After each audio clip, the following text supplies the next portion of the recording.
All right, coach, your thoughts on the match, then we'll take questions. Obviously, a really awesome game by Texas A&M, and they played like they had 6 seniors on the court, and I'm proud of the way we fought back, and we played our hearts out and had a lot of things against us this week, and we still were that close. So I'm just proud of the way we finished that match, and I'm super proud of our seniors. Jamie, what they came out and their block was pretty effective, serving tough. What did it take to adjust to what they were doing on the first time? I thought we needed to be a little more patient on our attack, and then that started to work. And luckily, I thought our passing totally snapped out of it, which was good. And so that didn't really affect the outcome of the game. But they're a great serving team, and when you have a great server that can go on a run, that can be a difference maker. But those middles they're physical and they read really well, and I just thought they did a great job. Actively, you took out and you played tonight. What was the thought process behind that? I don't know. I know we all were watching the game, so I think Andy was hitting like 100 and nothing was going right for her. So I thought, okay, let's give Manaya a try, and she made a few plays, and so we left her in there. You get up to that hot start, and then Texas A&M has that 10-0 rally. It seems like they took the first punch and rallied from that. How helpful was that for them, do you think? I mean, I think it started with our serving and passing, and I don't want to mispronounce her name, but number one, their middle, she's a great serve, and she caught us on that for that run. So, I mean, I think we worked all season on being first to 5, first to 10, first to 15, and so on, and we weren't able to do that with her serve. And I mean, credit to her, she's a great serve. So, I mean, yeah, we really take pride in serve and pass, but I think it caught us up a few times. So. What did A&M do so well in the first 2 sets to kind of have you on your heels and having to play catch up? I mean, honestly, I just feel like they move the ball really well. Again, they have a pretty well balanced offense. They can fire on all cylinders, and they did that. And I think as a middle, it makes it harder to close. But I feel like, if we were one step off, they found that space and they just crushed it. So, yeah, they were relentless in what they saw. Parker, what was the end of the 4th set like? 10 set points, they had 3 match points. How were you able to pull it out? Oh, God. I mean, in moments like that, I feel like most of us probably aren't even thinking. We're just going back to the basics, and we're all hyper-competitive, and I've never actually been in a situation like that with going that far. So, I mean, it's hard, but at the end of the day, whoever was going to win that set had more will, and obviously they took it in the 5th, but I think that set showed that we weren't going to just let them take it from us on our home court and in our gym, and it obviously didn't turn out the way we wanted, but I think we showed a lot of fight, and that's something to be proud of. Danny, what happened to Allie pregame? She stepped on a ball, and that has a huge effect on our team. Those of you that have been with us the whole year, we've been great at using our depth and use it strategically, and we did not have that today. And so, and to have that happen literally with the last 5 minutes of warm-ups, pretty tough. Rebecca, what emotions are you feeling now? What are you going through? To be honest, I just want to be with my parents.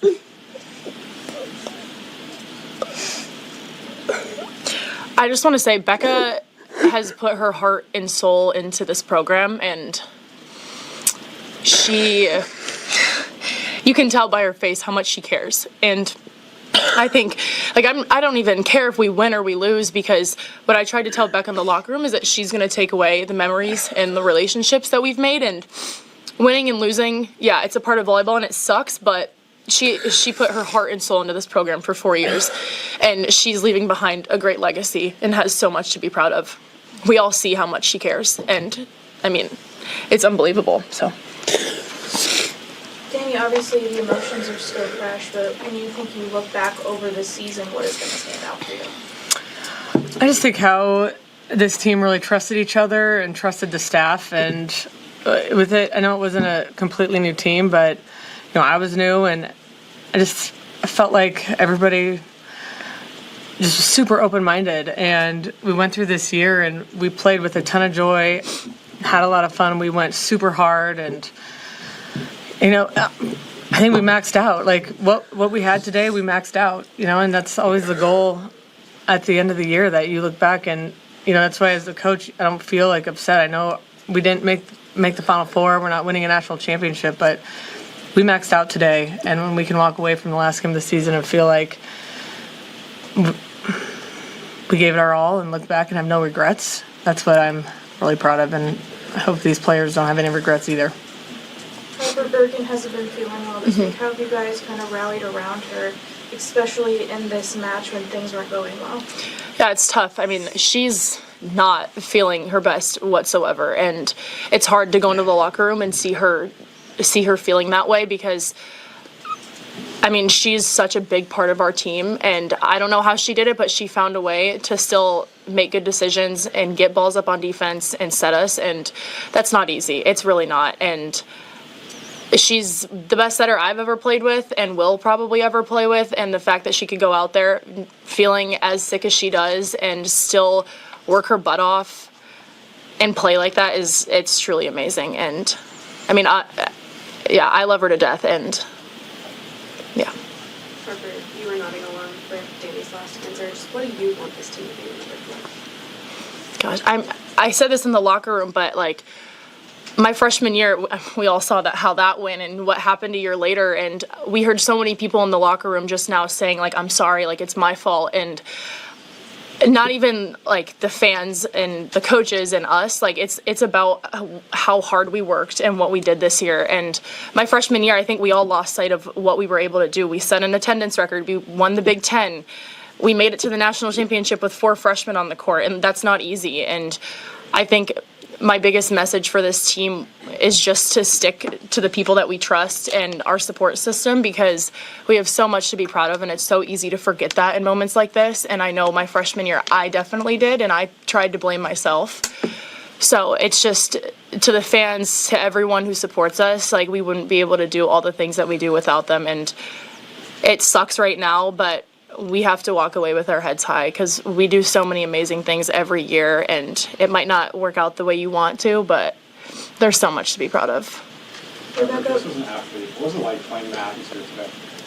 I don't know if I've ever heard Bob that loud. I know on T's play last week, I think it was against K-State, it was super loud, but I mean today it was so loud. And I've always said this, like it's hard to beat us in our own gym, and they found a way to do that, but I don't think we could get a lot of momentum going, and that really hurt us in the end. But I mean, we're always grateful to be here. We're always grateful that we get to host, that we get to play in Bob throughout the season, and we're excited to be back next year. Rebecca, do you have a message for the returning players next year as they try to go for this again? Man, I guess to the returners, like my biggest thing is like lead by example. I think the biggest thing is like I've always respected, and Lexi Rodriguez to me was that person. I just felt like she maybe didn't always have something to say, but she always made the play, or maybe even it was like the random handhold or the hug, and that would probably be it for the rest of the day. But it was very intentional. I think just a lot of them like never feel like you have to bear it all. It's not all on you, and like just go do your thing. You don't gotta make it a big show. Just go be yourself. Rebecca Manai had to come off the bench in a really high-pressure moment. What does it say about her and the way that she handled that? She's mature. I think she's very mature for her age and as a competitor. And she listens well. We told her just to hit everything, and she did that. Mm-hmm. And so, I think it's a testament to her maturity. Andy, with A&M's physicality, blocking, and tooling, what needed to happen a little better so that didn't impact the match at times like it did? With just A&M's Andy? physicality, blocking, and tooling, what needed to do a little better to keep that. Specifically for Andy or A&M? A&M. Oh, A&M.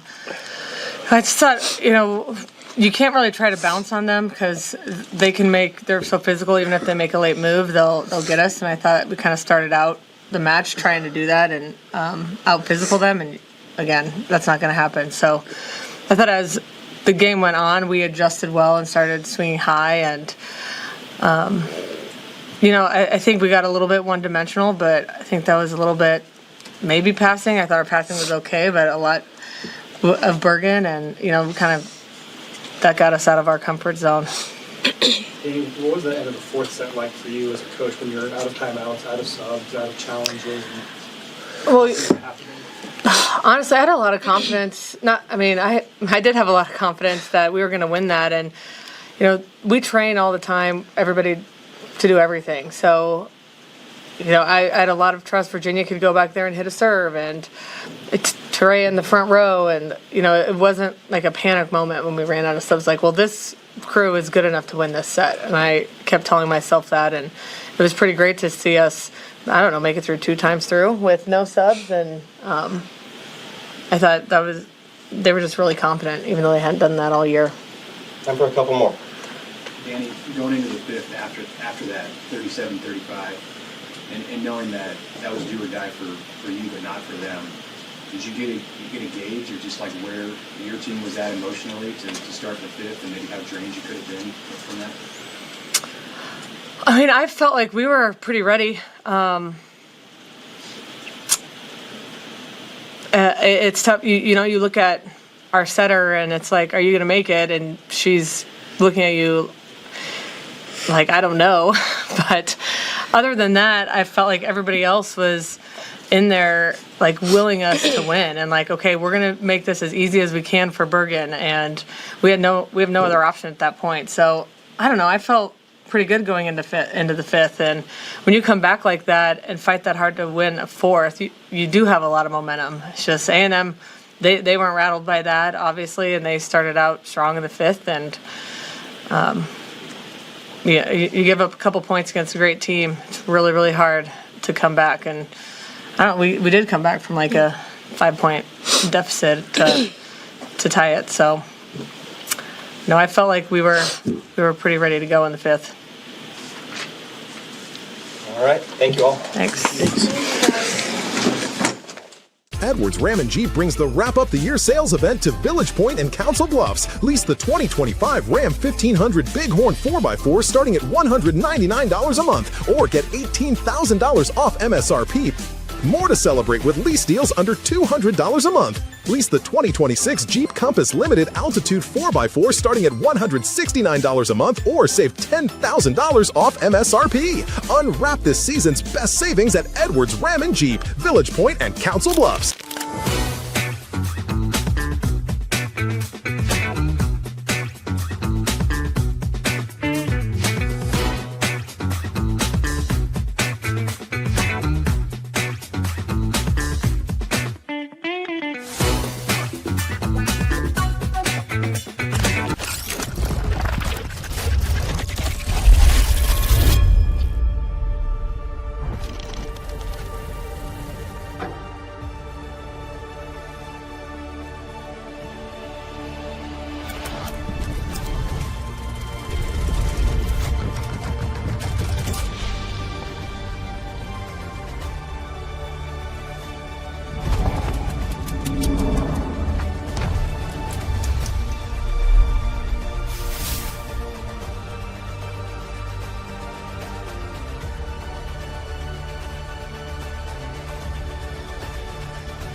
Aspirations can drive us.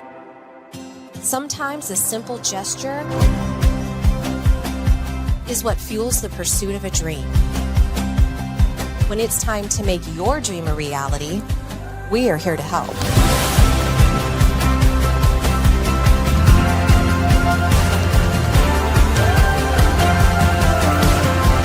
Centris Federal Credit Union.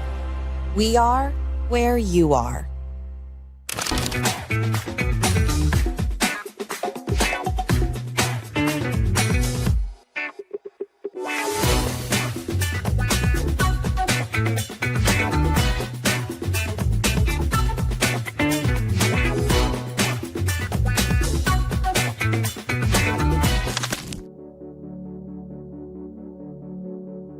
Good morning. Welcome in Hurrdat Sports Live, presented by Centrist Federal Credit Union. That's DB. I'm Ravi Lulla here at Hurrdat Sports Bar and Grill. What's up, DB?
And for Borsheim's, it is our big game chain player of the game. Sasha Durkin here with Husker Volleyball coach Danny Busboom Kelly. Ahead of the fall season, Harper Moore joining me now. And Mike Sauter here with Nebraska men's basketball rink master. Joined now by John Cook at the First Serve Showcase. All right, well, Dylan, thanks for sitting down with us. I know we're in the thick of fall camp. Omaha native Harrison Phillips is entering year 8 in the NFL. You're watching Hurrdat Sports. Last call to make this last forever. One shot to never start it over. Right here, I don't think we should ever let go, let go, let go. One night we'll look back on each other. That call made us start to wonder. Don't know how we could have ever let go, let go, let go. Last call to make this last forever. One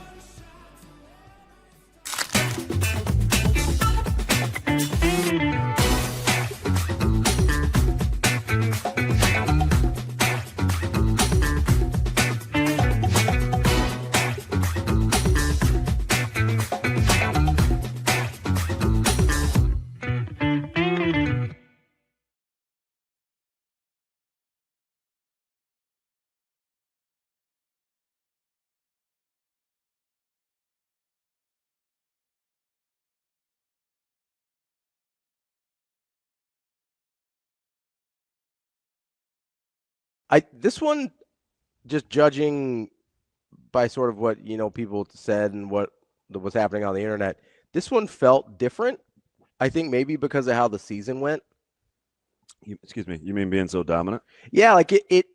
I know it's never impossible to lose, right? But it felt at least making the Final Four felt as inevitable as anything in sports going into it. Yeah. And so I think that's where people are really struggling today and kind of last night is just this didn't even come across, I think, most people's radars as a possibility that something bad would happen before the Final Four. Yeah, so this was my buddy. This was Aaron Saturday at 11:06. And he goes, I hope to be minus $100 tomorrow afternoon. I think A&M is pretty good. Got a really good medal.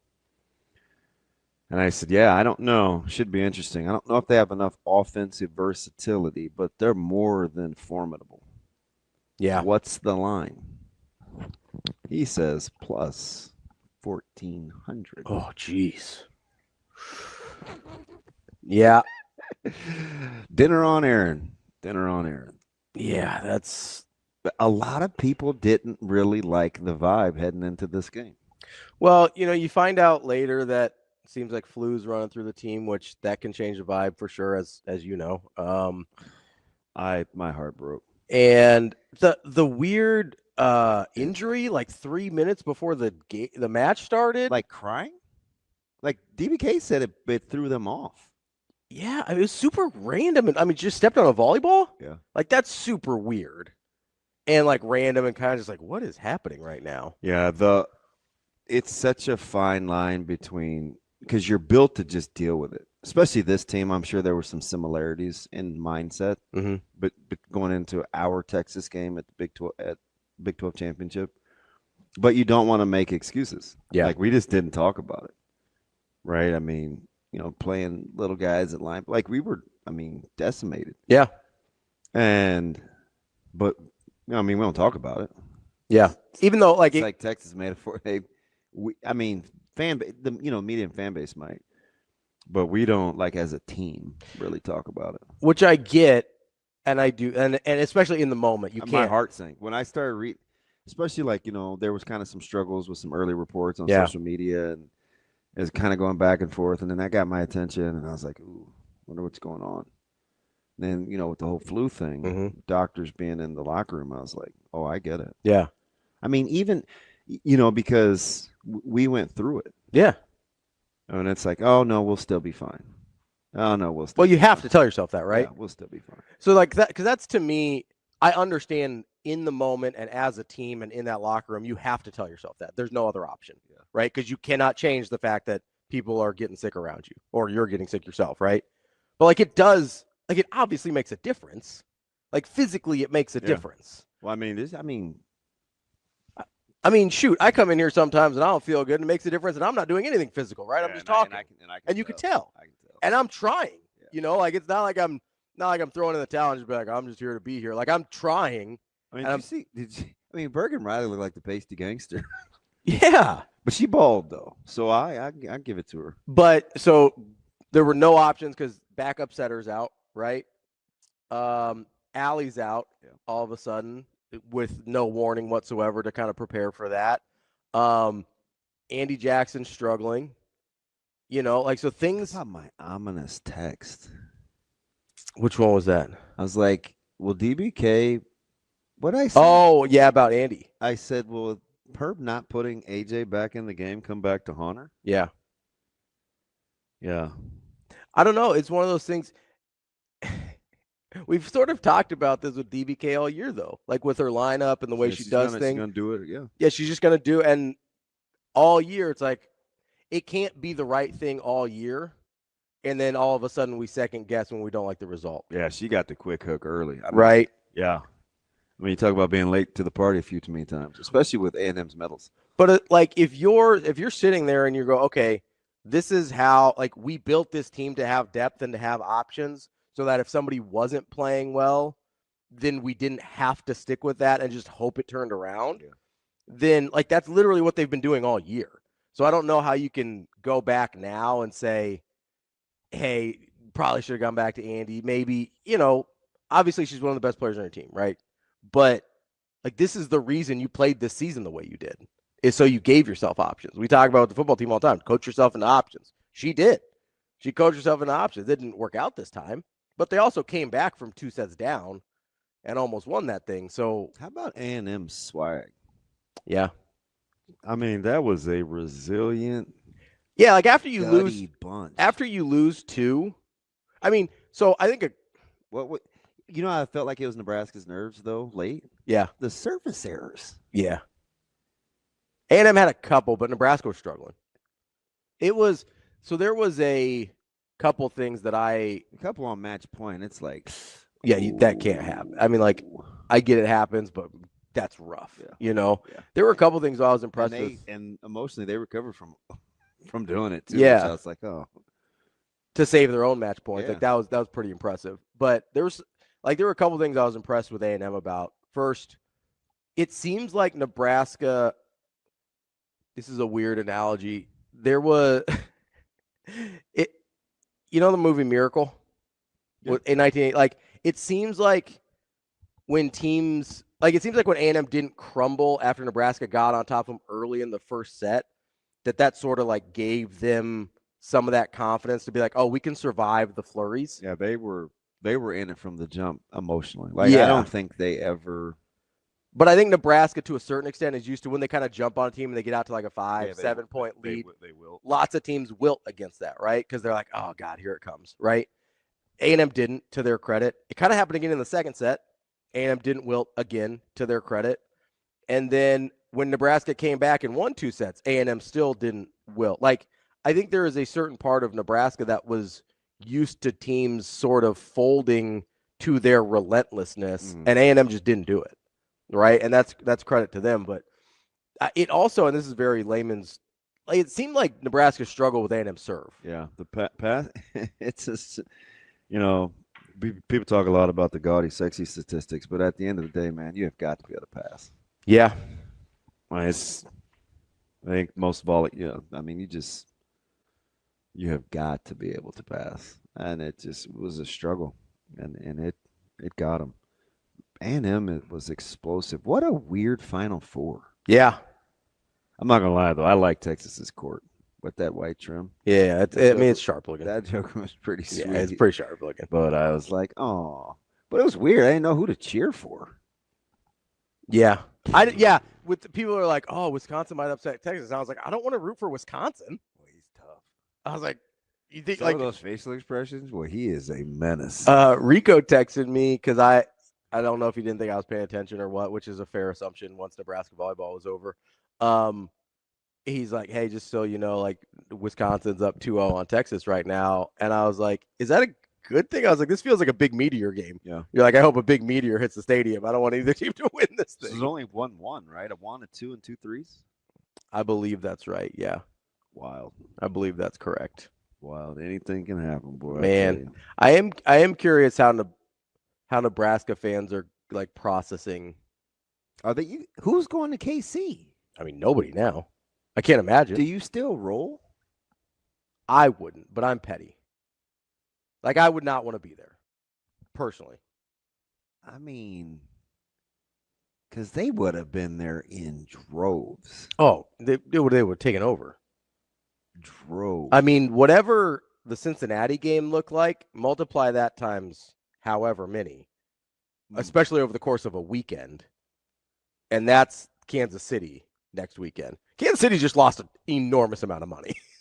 Like, gotta be low key, like, they just lost an enormous amount of money.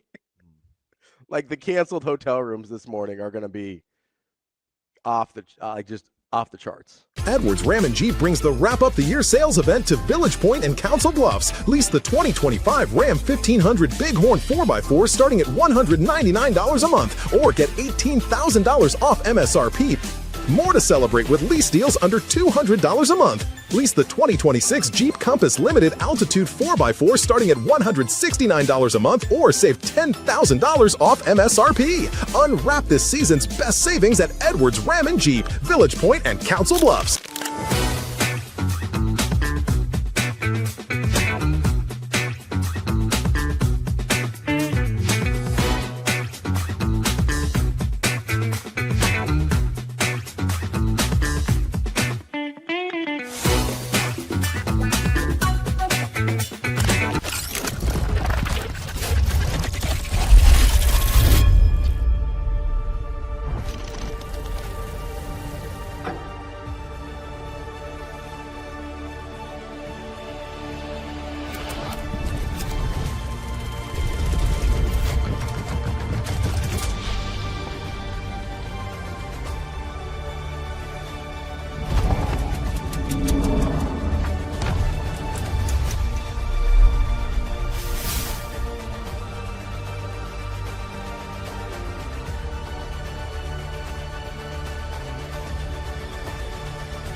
Aspirations can drive us. Sometimes a simple gesture is what fuels the pursuit of a dream. When it's time to make your dream a reality, we are here to help.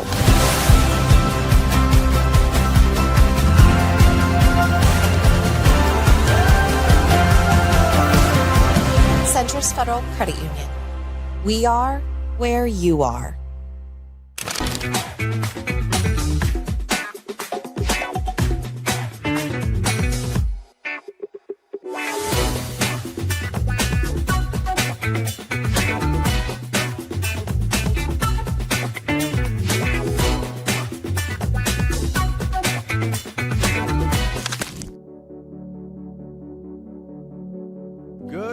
welcome in Hurrdat Sports Live, presented by Centrist Federal Credit Union. That's DB. I'm Ravi Lulla here at Hurrdat Sports Bar and Grill. What's up, DB?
And for Borsheim's, it is our big game chain player of the game. Sasha Durkin here with Husker Volleyball coach Danny Busboom Kelly. Ahead of the fall season, Harper Moore joining me now. And Mike Sauter here with Nebraska men's basketball's rink master. Joined now by John Cook at the First Serve Showcase. All right, well, Dylan, thanks for sitting down with us. I know we're in the thick of fall camp. Omaha native Harrison Phillips is entering year 8 in the NFL. You're watching Hurrdat Sports. Last call to make this last forever. One shot to never start over. Right here, I don't think we should ever let go, let go, let go.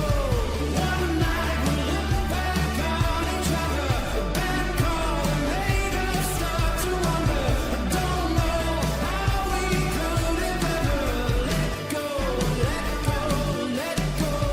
Last call to make this last forever. One shot.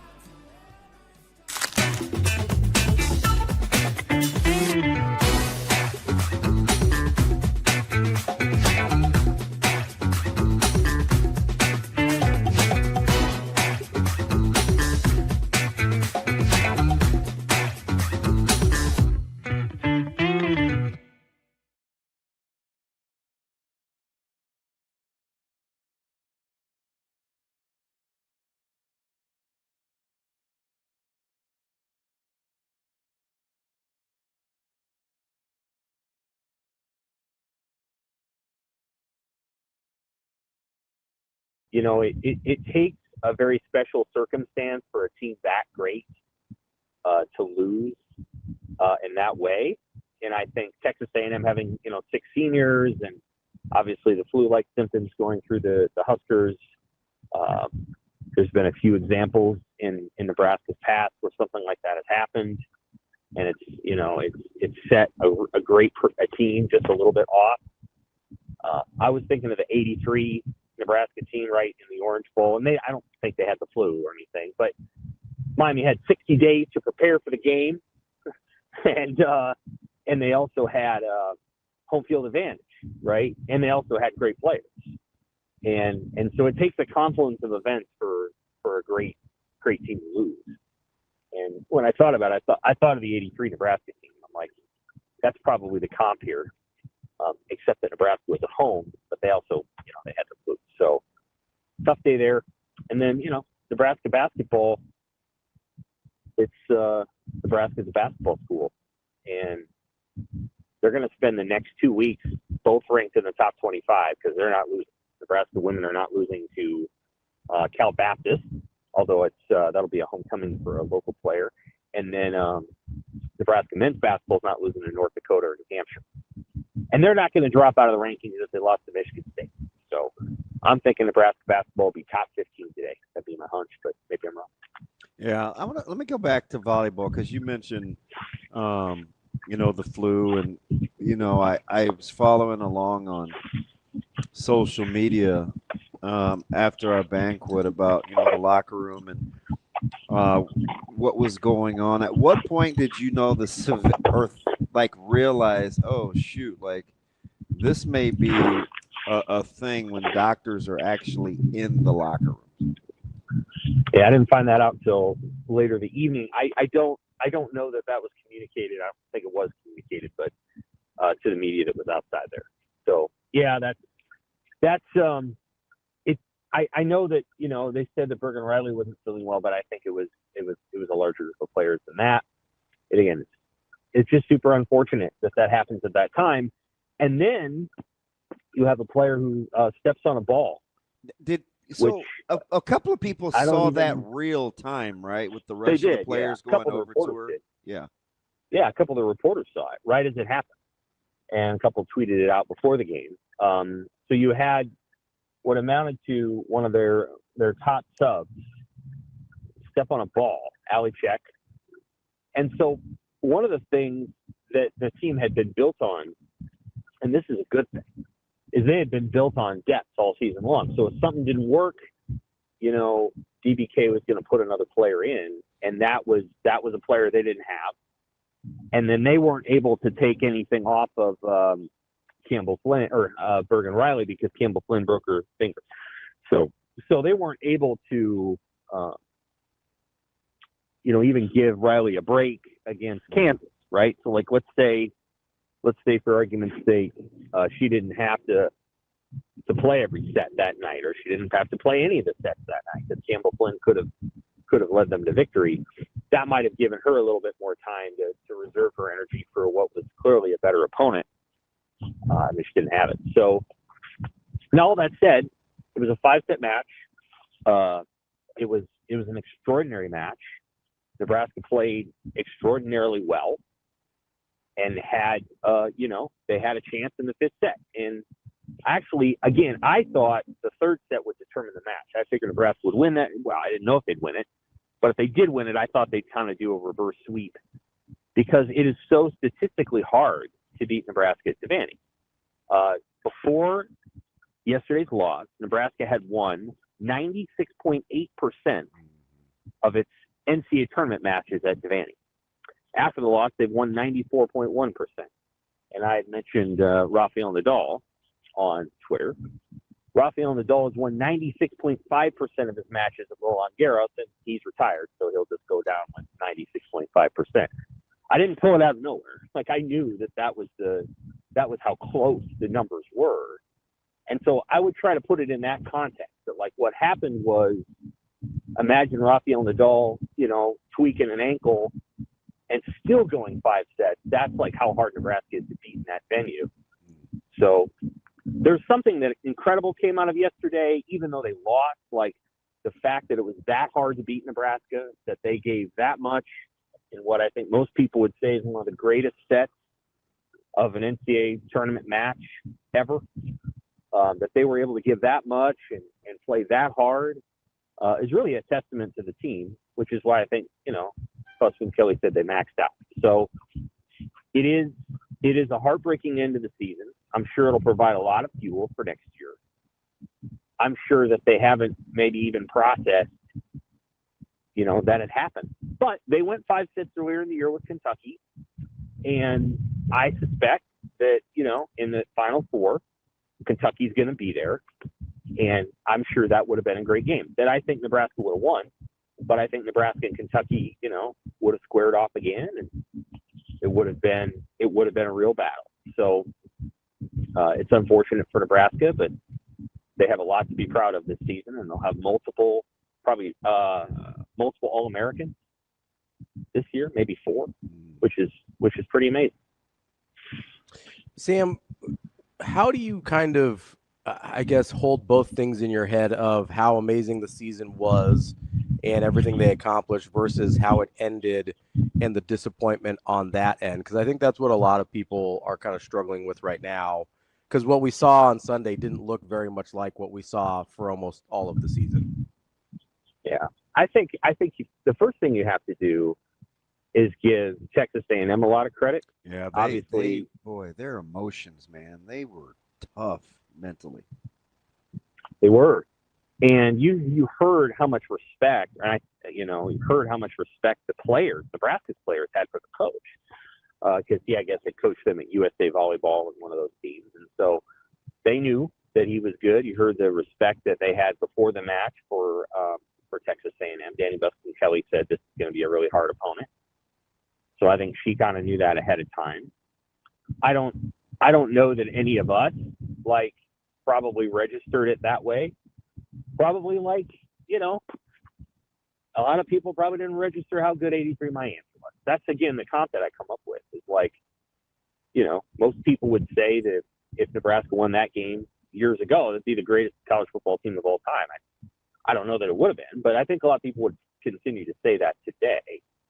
But those confluence of events happen. So I don't think it necessarily diminishes Nebraska's greatness, but they do fall short, and I think there was so much shock yesterday that maybe the understanding of how thick the team was and people not wanting to make excuses, I understand how it maybe came off as, well, this was like you said, this wasn't the team that we had seen. Was it an issue of pressure? I really don't think it was. I don't think it was that. I think it was just Texas A&M played really well. The team was a little under the weather. A reserve stepped on a ball before the game, which I don't think I've ever heard of. So obviously that was a fluke deal. And there you have it. It ends fast. So what I think is that the team's gonna rebound, and they're gonna be really good again next year, and maybe just as good as they were this year. You're gonna lose Rebecca Alec, and that's really hard. Yeah, watching her yesterday was tough because I'm a huge fan. Just personally, you know what I mean? A lot of people are. When somebody cares that much, loves. She has the such sport, a unique personality.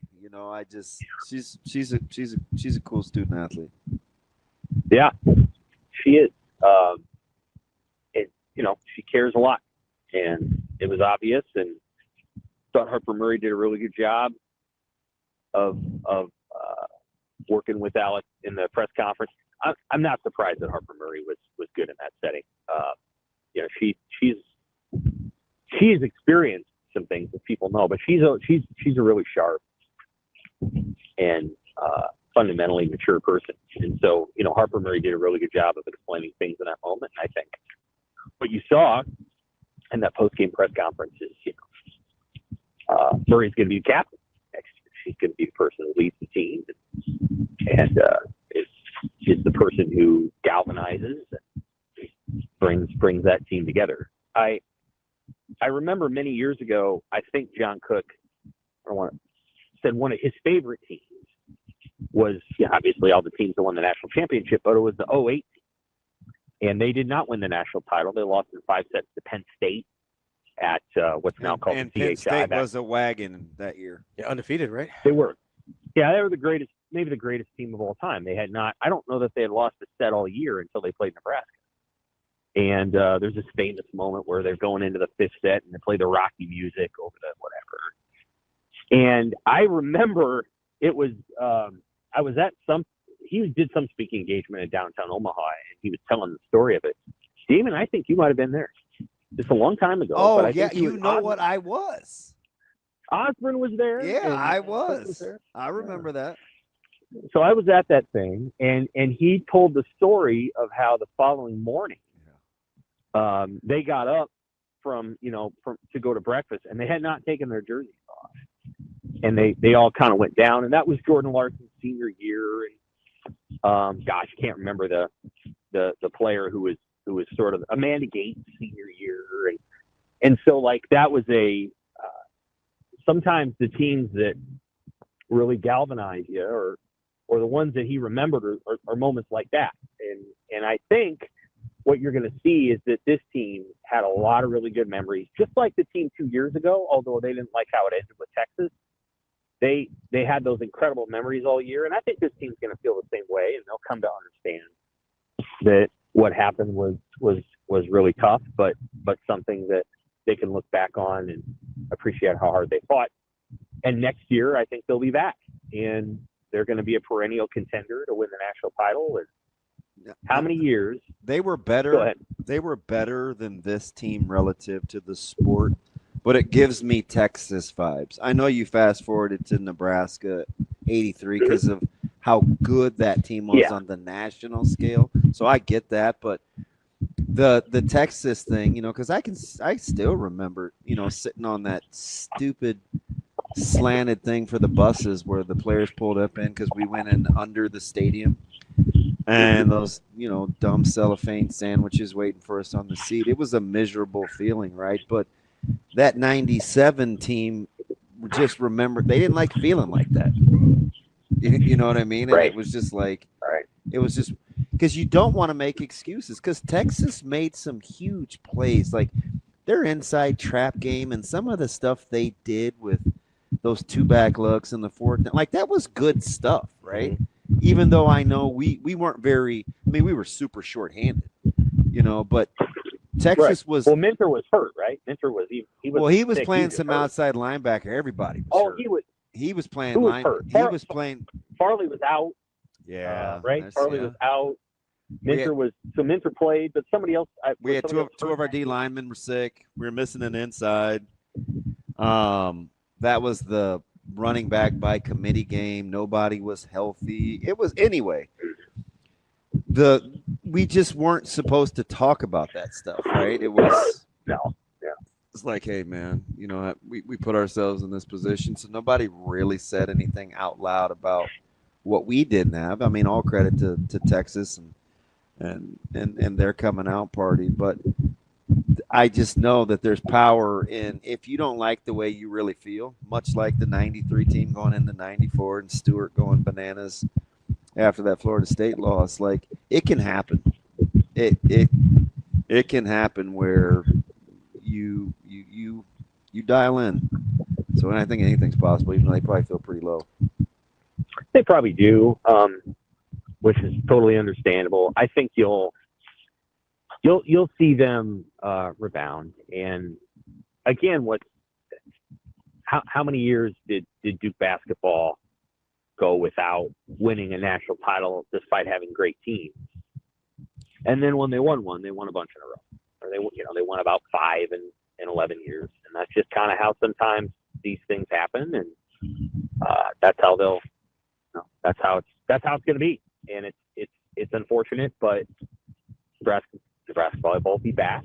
Edwards Ram & Jeep brings the Wrap Up the Year sales event to Village Point and Council Bluffs. Lease the 2025 Ram 1500 Bighorn 4x4 starting at $199 a month, or get $18,000 off MSRP. More to celebrate with lease deals under $200 a month. Lease the 2026 Jeep Compass Limited Altitude 4x4 starting at $169 a month, or save $10,000 off MSRP. Unwrap this season's best savings at Edwards Ram & Jeep, Village Point and Council Bluffs.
Aspirations can drive us. Sometimes a simple gesture is what fuels the pursuit of a dream. When it's time to make your dream a reality, we are here to help.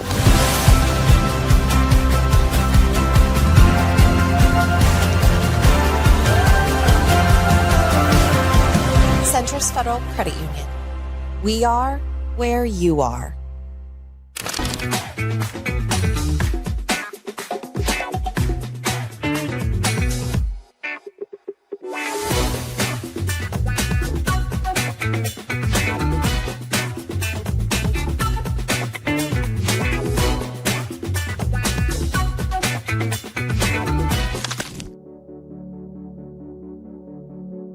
Good morning. Welcome in Hurrdat Sports Live, presented by Centris Federal Credit Union. That's DB. I'm Ravi, Lulla here at Hurrdat Sports Bar and Grill. What's up, DB?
And for Borsheim's, it is our big game chain player of the game. Sasha Durkin here with Husker Volleyball coach Danny Busboom Kelly. Ahead of the fall season, Harper Murray joining me now. And Mike Sauter here with Nebraska Men's Basketball rink master. Joined now by John Cook at the First Serve Showcase. All right, well, Dylan, thanks for sitting down with us. I know we're in the thick of fall camp. Omaha native Harrison Phillips is entering year 8 in the NFL. You're watching Hurrdat Sports.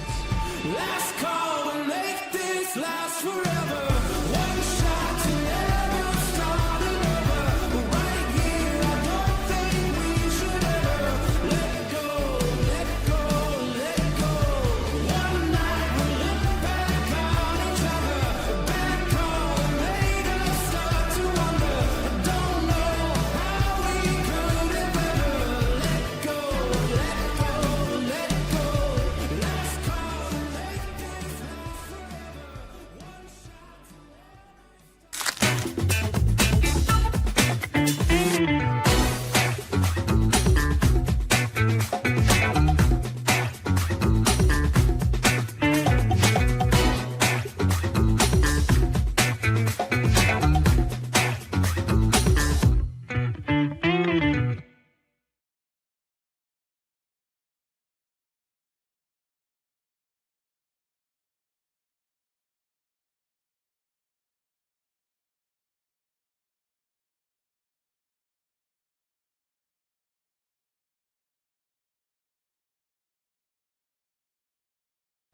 Jacob, let's switch over to Husker Volleyball here.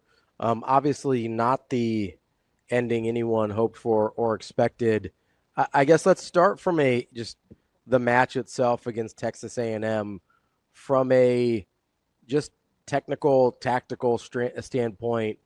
What was Texas A&M able to do that gave Nebraska so much trouble?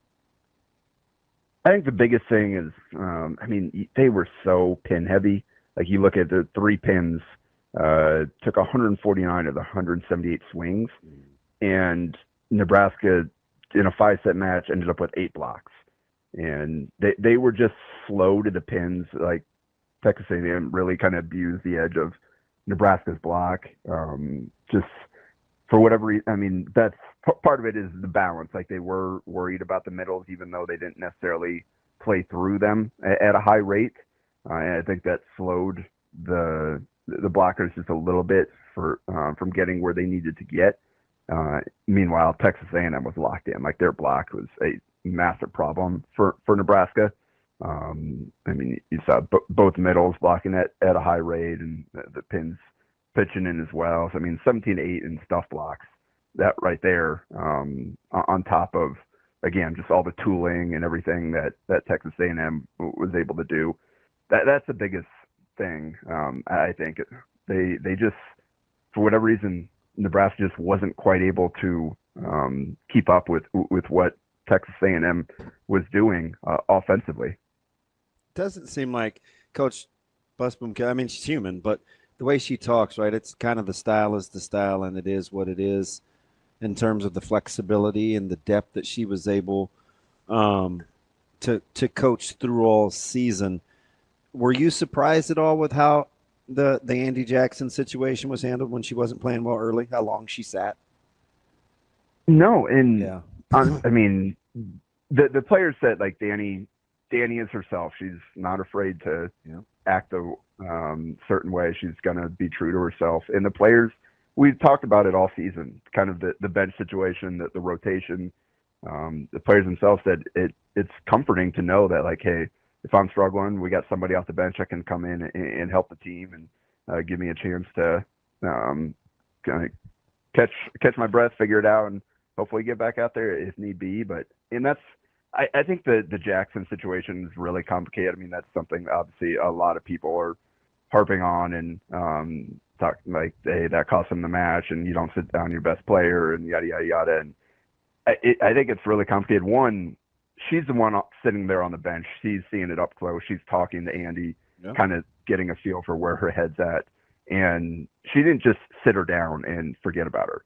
She benched her 3 times, sent her back in there twice, and the third time just decided to stick with Manai. And Obeche is someone that has performed at a high level every time that she's gotten in the match. Obviously, has never played on a stage as big as this against a team as good as this. So it's a little different. And she did well enough. She didn't come in and hit the 500 plus that she has most of the season, but she had some big moments. That the first time she checked in there, and she helped kind of spark that run to get them right back in it. They just couldn't quite get over the hump there, but and it just that was Andy's worst match since her freshman year. Lowest hitting percentage. She had 2 matches where she hit 0 as a freshman. Since then, she hadn't hit as poorly as she did in this one. And actually, that match cost her the single season record for hitting percentage. She dropped back below Tracy Stahl's. I think finished at 467. So it's just really unfortunate. That's the magic of sports is you never know what can happen in any given game, and this just happened to be the worst that Andy's played, and that that had a huge impact. Like, you look at, they were so reliant on Harper Murray. They just Rebecca Alec was fantastic, and all credit to her for leaving everything she had out there. You could see, like, she gave everything she had to this program, but you didn't have what you normally get out of Andy and her rotations in the middle. Taylor Lanford wasn't particularly effective. They only set Virginia Adriano 12 times the entire match in 5 sets. So they just didn't have the balance that has made them so good all season long. And Texas A&M, again, with that tempo and with the effectiveness of their pins, it was, Harper kind of more or less canceled out Lednicki, but they got Stowers and Hellmuth. Stowers in particular was fantastic for them, and Nebraska really had no answers for her. So Jamie Morrison said, like, he thought they were the 2 most balanced teams in the country going in, and thought that would set up a great match. And that it's, I guess, we ended up with the 5-set Deuce game in the 5th. So that ended up being the case to a certain degree, but Nebraska's balance just wasn't there for the first time in a big spot in a while. Edwards Ram and Jeep brings the Wrap Up the Year sales event to Village Point and Council Bluffs. Lease the 2025 Ram 1500 Bighorn 4x4 starting at $199 a month, or get $18,000 off MSRP.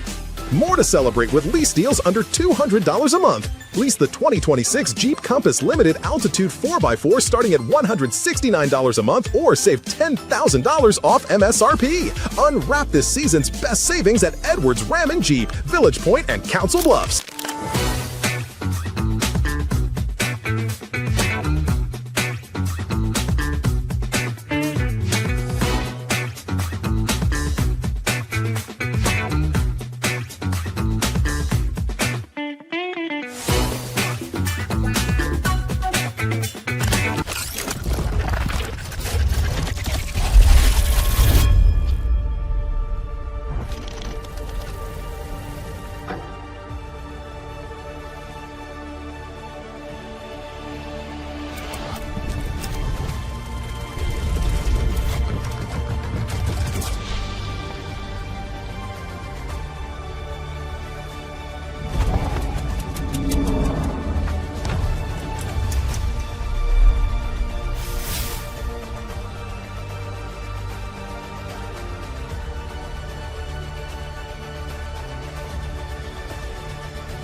Aspirations can drive us.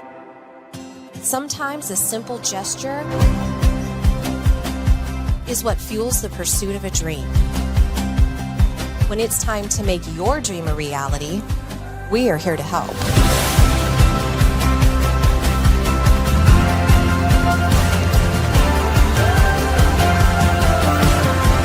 Centris Federal Credit Union. We are where you are.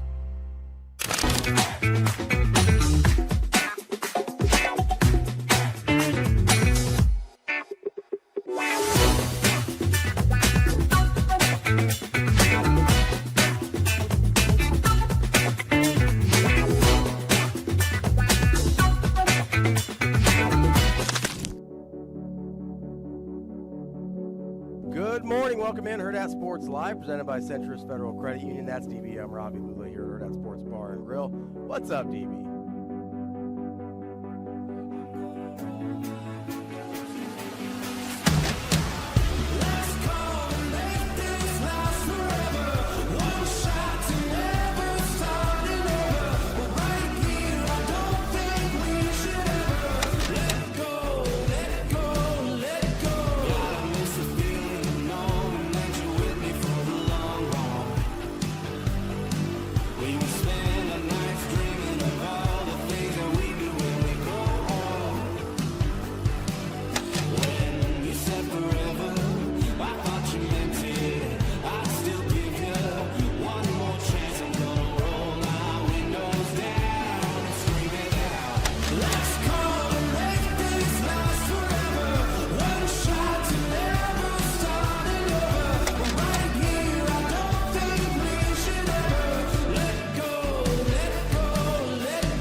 And for Borsheim's, it is our big game chain player of the game. Sasha Durkin here with Husker Volleyball coach Danny Busboom Kelly. Ahead of the fall season, Harper Murray joining me now. And Mike Sauter here with Nebraska men's basketball rink master. Joined now by John Cook at the First Serve Showcase. All right, well, Dylan, thanks for sitting down with us. I know we're in the thick of fall camp. Omaha native Harrison Phillips is entering year 8 in the NFL.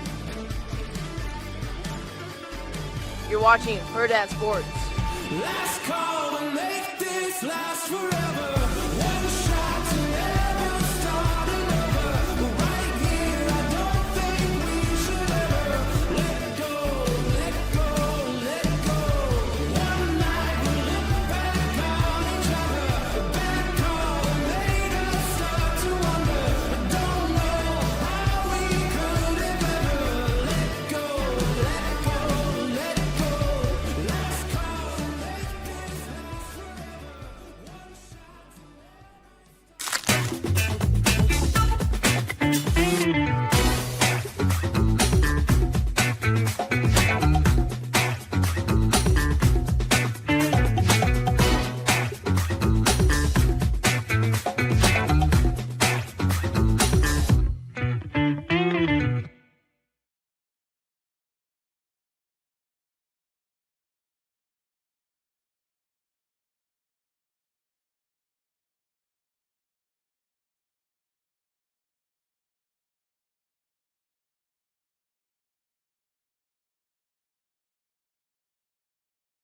want to ask, I know DB wants to nerd out pretty hard here. I'm going to be a little bit more like 30,000 foot view because I'll be honest, I'm not the expert DB is. But I was curious. I'm sure you were watching Nebraska all year and this weekend. Like one of the things I kept thinking about as I'm sort of processing what happened, right, is obviously you come to Nebraska to win championships. Like that's the point. Yeah. And the expectations are there as well. But how do you kind of balance having these amazing seasons year after year after year, even when you don't end up winning the title, like the expectations versus like, hey, there's still a lot of joy to be found in what we did accomplish? Yeah, I think the hardest thing is finding like that accomplished feeling in the moment. Obviously, when your season ends and all you could think about all year long was getting to the Final Four, winning a national championship, like sometimes everything under that just washes away and it doesn't feel like a great accomplishment. But once it's over and you're able to actually look back on it, like I'm a year removed and it still sometimes is painful, but I'm able to say like the things we did while I was there and the records we held and everything like that is honestly far more amazing of an accomplishment than winning a national championship, in my opinion. Yeah, I mean, oh, sorry. No. I think about volleyball day in Nebraska, right? Like, yes, would have been awesome to win a national championship, but you guys accomplished something that's literally never been done before. Exactly. Like, there's a different level to that, even if it maybe isn't the goal you set out for. Yeah, for sure. All right. This is hard. Let it rip, man. Go for it. Because at my core, as a former athlete, I like the emotional stuff, the mental aspect. So you were part of these historic runs, and some would say like our stream. I mean, they're like give you GOAT status, if not one of the best players ever. Certainly one of the most accomplished, right? and decorated. So when you look back, people will hear you say, "Hey, it's incremental, right? We accomplished this, we didn't get this." And sometimes when people hear competitors talk like that, they it's almost like, come on, like you're just looking for a safe landing spot. But when you're wired to win and it's so outcome driven, you have to find a healthy balance. You're still in this thing. How difficult is it? Yeah, I mean, I can't even lie. It's probably one of the most difficult things. Like the loss itself is like one thing. Like, yeah, it hurts and it's like painful in the moment. And you just like, you really just want to like go back and change it. But like, I think the hardest part is like the days after and like, just like that, almost like identity crisis a little bit. And like, I'm 50 and I still have it. and like, for me, like my senior year, like that, I can't like sugarcoat it. Like it was really hard and like going straight into a pro season. Like I was at a complete, like, what am I doing? Like that's like my whole past, like 5-6 years, even, cause I was recruited when I was young. So it's like my whole, like a decade of my life was like Husker volleyball. I want to win a national championship. And then December, whatever, 2024, it just ends and it's out. I moved out. I start a new team. I'm never going to like wear a Nebraska jersey again. So I think that was like, especially when it's your last year, like it's really, really hard to cope with. But at the end of the day, like as an athlete, you got to move on to the next thing. You can't really like sulk in one moment for too long. I am a little bit of a volleyball honk. I'm the guy that at one point said Andy Jackson may be the best athlete on Nebraska's campus. And I don't care what the gender is, right? Like I just kind of my reverence. So you're watching this team on like it play out. It's playing out real time. You're talking about depth. I mean, you were the glue, right? I mean, the captain. Well, I mean, you gotta allow me to say something. Like it when it was go time, man. It was. Where's Lexi? Now, this team was different, right? Built with a lot of different pieces. Some will probably point to Bergen. I get it. But a lot of movable parts. And we saw that work throughout the course of the season. When you get to a certain stage, does somebody have to be the bell cow or is it team specific? Do you like a go-to in situations like that? Or do you see something like what this team is doing work from wire to wire? I think it's a mixture of both. I think when you like this team, I think had so many people who could be that. And I think maybe it was like, okay, we maybe just need like one or two people who can like really step up in the moments and like not put it on like, oh, some people are going to have good days and bad days. And whoever shows up today, like it's going to work out. Like, I think you need to kind of have some people that you can really rely on. But on the opposing side, like it's not beneficial to have like one go-to all the time because there's days where people are off. And like, obviously you don't want to have a bad day on like an important one or when it matters the most, but like it happens. It's sports. Like you're not going to play good when you want to all the time. And so I think having that balance is really important and having like maybe one or two people who, when the time is like coming, you're like, okay, I know she's game time. Like she's gonna bring out her biggest weapon, like when it matters the most. I think that's valuable to have. When you're talking about, you're watching this game unfold, and I remember talking to Coach Cook when we were on like campus and him studying like the men's game and taking time away and kind of reinventing himself. And, you know, I think he'll tell you that Lauren kind of made him a little, I wouldn't say soft. Softer. Yeah. Okay, you can say it.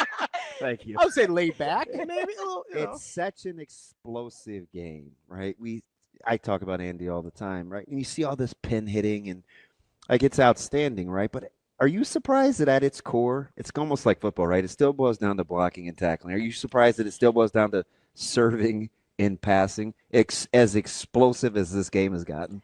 A little bit, yeah. Just because, I mean, if you look at the men's game a little bit, like you mentioned, it's very different from the women's game. And like, yes, serving and passing is still really important, but I think it gets a little like put to the side a little just because of how like physical they are. And like sometimes it's like, okay, if you don't have to really pass really good, if you have someone who has this vertical out of the gym and like whatever. But like with women's games, like especially when you get down to like you're playing a team just as physical or just as like has just as many key pieces as you do, like it does come down to those little small pieces of serving and passing. What do you think?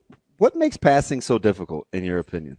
Oh gosh, I think one part is like it's the equivalent to saying just tackle him. It's like, just pass it. just pass it. It's so Right? easy. Isn't it weird how we're very Like there's some moving parts here. Yeah. yeah. Yeah, I would say there's like two things. Like obviously just like good servers, the speed, the movement, like being able to track it can be like really hard. There's not a lot of time. And then I think the second thing is like the mental piece behind it. Like it's you and the ball and like you're watching someone eye you down at the end line and you're like, okay, this ball is coming to me. Like it's the only really like slow piece of the game where like everything else is like you're not really thinking, like you're just reacting, you're jumping, you're like, I don't know. It's the only piece where it's like, okay, I'm sitting in serve receive for 15 seconds, like waiting for this. There's ball like to come to me. anticipation. Yeah. Yeah. So I think there's a little bit piece of both. Like, yes, it's a really hard skill. It's very, very technically sound. Like you make one mistake and the ball's in the stands. So I think there's two pieces to it. I'm curious. DB insinuated a little bit about John Cook from kind of where he started to where he ended up. I'm curious over your time at Nebraska. Talked about maybe him getting a little softer, a little gentler. How you could see it? How, yeah. I was in real time. Did you kind of experience, and what was that like experiencing him sort of changing as a coach and as a person? Cool. It was really cool to see just because, I mean, the shift was when like Harper's class came in. Obviously, I'm sure you guys saw his more like A lot of social TikToks. media A lot of presence and TikToks. just like his maybe more like sarcastic side of him in press conferences. And that definitely came with like the integration of Harper, Andy, that class. I think he had talked to like Merritt and I that he knew he kind of had to change a little bit just with like the way that these girls have been coached and the way that like everything is changing within like, I don't know, society, and just the way you kind of have to go about things. And he knew that that was coming. And so I think from my freshman and sophomore year and going into like junior, senior, like two different John Cooks, but it was really cool to see just because a lot of coaches aren't willing to kind of put in that work to adapt and to maybe change their coaching style a little bit. And he really was for the benefit of the team. I think it's really interesting that it felt like it was intentional on the front end on his part, not a reaction to, oh, they're not receiving a certain style of coaching. Well, he knew ahead of time that you're like, oh, I recruited this type of player. I need to coach them this way. Yeah. That's super interesting to me. I don't think I ever would have anticipated that. I know. It was really cool to be on like the other side of like, oh, okay. Like, and he would like talk about the things he was going to do and incorporate. Yeah. And it was like, okay, like this is going to like, I think we knew like, okay, this team's going to be a lot different than what we had like my sophomore year. And so, yeah, to see him kind of be the leader of that was really cool. I ask a lot of successful people and successful coaches because it seems, and I've talked about this for years, volleyball is one of those rare sports. It used to be hockey, but I see some misses now. It's almost like when you talked about being recruited early.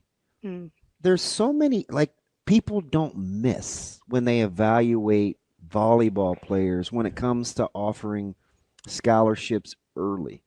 What makes it such an exact deal? Like, you're pegged early, and it's just like, okay, they get to campus, and it's like, God, like, They actually are that good. Yeah, it checked out. what? And I'm not saying it's not can't miss. It just seems like it does. The hit rate's way higher than other sports, it seems like. Why? I do maybe want to get into coaching, so I'll have to figure this out at some point. But I don't know if you talked to Jalen Reyes, our assistant coach, but he's kind of like really big in the recruiting guru. Yeah, he's the recruiting guru. Yes. And I've like picked his brain about it like a lot. And like, I think a lot of it comes down to like for hitters, obviously there's like certain things, certain mechanics where it's like, okay, if you are taught at a young age how to hit a ball and generate power, like that's not going to change. Where like some people aren't taught maybe the right way. And then once you get to college, it can be really hard to change that and really hard to produce more power. So I think for hitters, like that was one thing I've kind of learned from him is that like if you have the right technique, like Harper Murray, for example, Andy Jackson have beautiful picture perfect arm swings. And it's like, okay, you can get them stronger and they're just going to like keep doing the same thing with more power. And so I think that's like one of the things. And the second component I would say is like the ability to read the game. And I don't know how the coaches can see that, but like when you watch people and it almost looks like they're doing things in like slow motion, like they make it look easy. And Jalen had always said like, we're just looking for people who like make the game look easy and not like make like all these crazy things or whatever. Like there's an extent to like being athletic and like just being able to see the game. So this maybe kind of morphs into She Sports, which is part of the reason, most of the reason why we have you here. I'm just nerding out over these kinds of things, though. But so if you have to pick something that's not physical, and you want to play in 2026 going forward, you said you want to coach, right? So you're looking, you're looking for, if you're going to pick an attribute that you can't see, but you'd like to be able to recruit, and you want to be successful at the collegiate level, what's the attribute? Like, so non-volleyball. It's not height. It's not arm angles. It's not serving velocity. What's an intangible?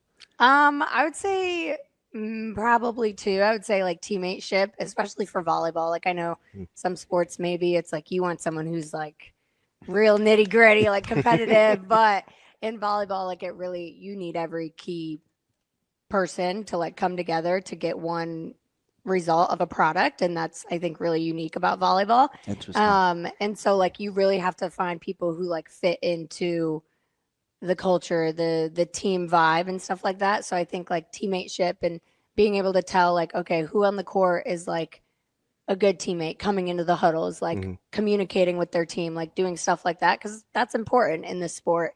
And then I would say the other one is like how they bounce back from failure. 'Cause at a young age, resiliency, like at a young age, if you're taught like, okay, I just shanked a ball. And then the next one, like I'm looking my teammates in the eye and then I dime it. Like just seeing that, like being able to be like, oh, okay, this person's like a baller. Like they in high pressure moments, like they're going to be able to stay composed.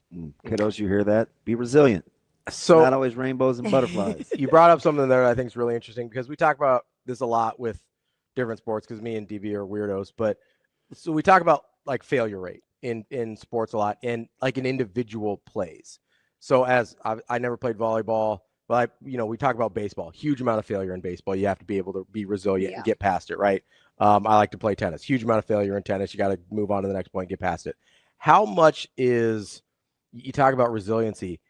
Do you think people appreciate how much failure on a point-to-point basis volleyball players experience during a single match? Like how many times you have to be like, oh, screwed that up, got to get right back to it. Like, because if I'm just watching it, until you said that right there, I had never really thought about it. It's like, oh yeah, they probably do things they didn't want to do a million times over the course of a match. Scoring. Yeah, exactly. Like, do you think people every point's a mistake do usually? do you think people appreciate how much that is a part of the game and how much that actually occurs? Yeah, I think it's like just how there's always something happening, and it always ends with like someone's doing something good, but someone is also doing something bad, and it's always like that's what makes it, I think, so like competitive and entertaining. But I also think, like, to your like point of like the standard in volleyball is like even within those rallies, like there are things that like we're failing at during the rally that we have to like, okay, like this ball is coming back, like how do I do it better in this, like before the point at the out of ends. system stuff? Yeah, the out of system stuff. Like there's just, it's so precise, Yeah. and you have to get locations like to an exact point to almost like make things work. Because you can fail in the moment and still have a chance to win that point. Yes, exactly. So it's like that constant battle of like, oh, I just effed that up. Sorry, but No, I mean, we're not on the radio. You can say whatever you want. Say whatever you want. but like I just messed that up, and then like, but we are still like in the point. Like I still have this a second and a half later to like make up for it, but then it's like vice versa. Like you could mess it up and then lose the point. So it's just like there's this constant like you just gotta live in the next point. Like just you keep really going. can't focus on like what just happened. There are so many. I played in the early 90s, and there are so many rules changes in the game of football that I'm like, oh, I like that. Oh, I don't like that. Can you imagine ever seeing your sport without rally scoring? Like, I think there's a lot of new rules, right, and a lot of replay stuff, but I think rally scoring changed. One of the most fundamental changes we've seen in like a major sport kind of ever, right? I mean, I know. I couldn't imagine only being able to score when you serve. Yes, that would be crazy. Like think Honest- about it sounds terrible. think about the game. Yeah. Like when they were going 37-35, it was just side out. Like no one was really until 37-35. Like no one had gotten a point when they were serving. So like I could not imagine how long those games were. Wow. Especially with how good people have gotten now. Like scoring would be almost impossible. Yeah. At what point of the match points were you like, oh boy, this may not go well in the four set? In the four set? Yeah. Oh gosh. Where would you rank that set? In your short tenure. I've never been in a match that long. Never. And even listening to Harper, like I wasn't sure, but even she was like, I don't think I've ever been in a match that long. Like it just, obviously I've been in extended matches and vital times where it's like must win sets. And like, I can't even like put myself back into that position because it's almost just like you kind of black out. You're just like, your body takes over in that moment. And it's like, there's no like thought. It's just like, well, that's interesting because you'd think you'd be fatigued.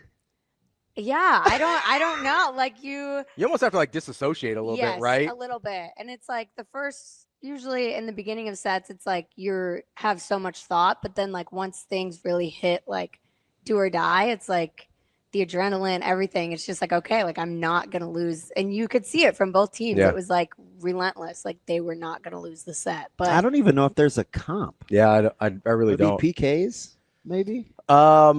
I mean, I'm a tennis nerd, but like before they did the tie breaks, when you would go and you'd keep playing the games in major finals, like there's one with Roddick and Federer and like 08 Wimbledon, where they're just going back and forth on service games, that it just keeps going. And you're like, somebody has to, somebody has to win at some point, right? You could tell they were spent, right? The body language, but maybe it's that place that they could go to that you're talking about where it's like, disassociate. You're yeah. like, okay, I don't. My legs are exhausted, but like something's keeping me going. But yeah, I would say in between, it was like Nebraska had always had the set point, and then it like switched to A&M around like the late 20s, maybe. 25, 26. A&M had the set point, and I was like, oh crap. I like stood up. I was starting to sweat. I was like, this is not good. This is not good. And then they like brought it back. Yeah. And then I was like, okay, the momentum's coming. They had to save the 3 match points. Yes. Yeah. You could tell how loud it was. I was like, okay, they're going to close this out. I could feel it. It may be too fresh, but at what point did you appreciate A&M's mental toughness? Oh, man. Was it when they jumped on them early in honestly the first couple sets? Like I'm just curious. Like when did you think, they're here for the long haul? So they went up 2 sets, and I was like, okay, I think everyone's going to give Nebraska their best shot. It's something we've always said. Like, they're the number 1 team in the country. You're going to get the best from someone. And I was like, okay, they'll have a chance to reset. They'll come back. Like, they'll be fine.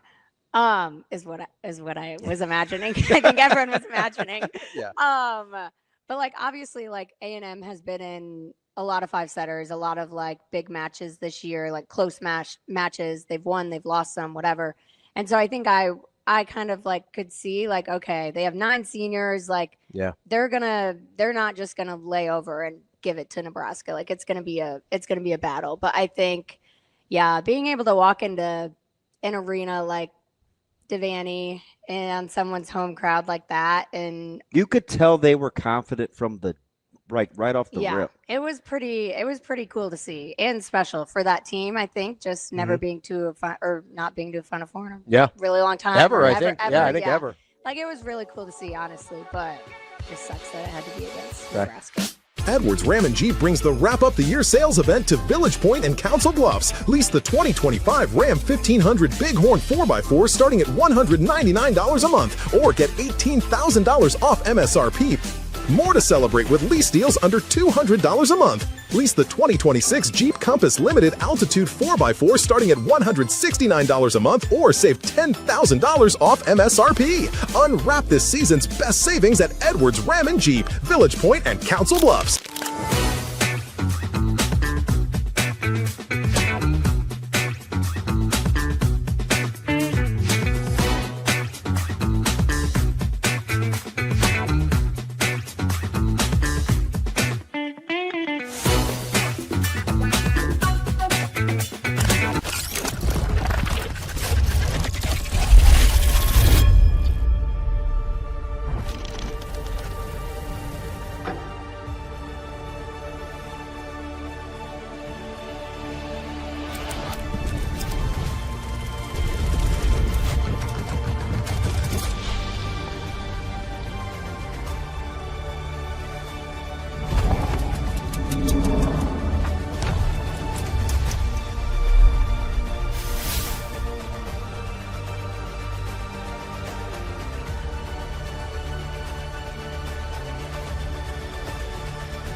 Aspirations can drive us. Sometimes a simple gesture is what fuels the pursuit of a dream. When it's time to make your dream a reality, we are here to help.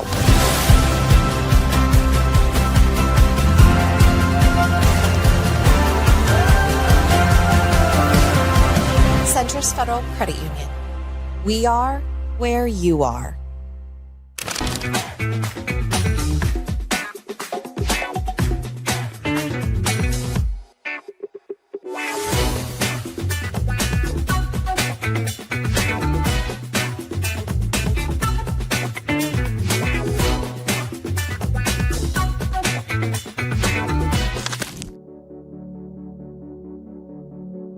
Good morning. Welcome in Hurrdat Sports Live, presented by Centris Federal Credit Union. That's DB. I'm Ravi, Lulla here at Hurrdat Sports Bar and Grill. What's up, DB?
and for Borsheim's, it is our big game chain player of the game. Sasha Durkin here with Husker Volleyball coach Danny Busboom Kelly. Ahead of the fall season, Harper Murray joining me now. And Mike Sauter here with Nebraska men's basketball rink master. Joined now by John Cook at the First Serve Showcase. All right, well, Dylan, thanks for sitting down with us. I know we're in the thick of fall camp. Omaha native Harrison Phillips is entering year 8 in the NFL. You're watching Hurrdat Sports. Last call to make this last forever. One shot to never start another. Right here, I don't think we should ever let go, let go, let go. One night we'll look back on each other. Back on made us start to wonder. I don't know how we could have ever let go, let go, let go. Last call to make this last forever. One shot.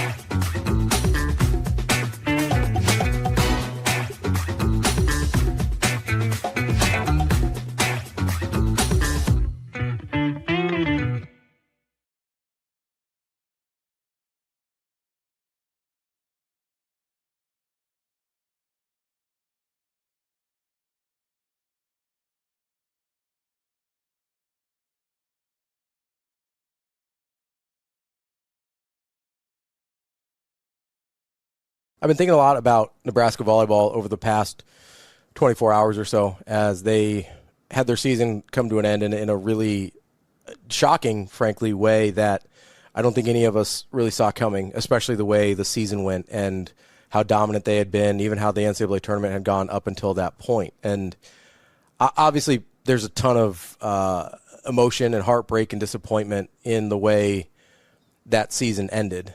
And I think there's this tendency that we have sometimes that the way a season ends, or, you know, if something ends the way we don't really want it to, that we have a tendency to let it negate everything that happened before then. And I've been thinking a lot about that because it seems like such a waste.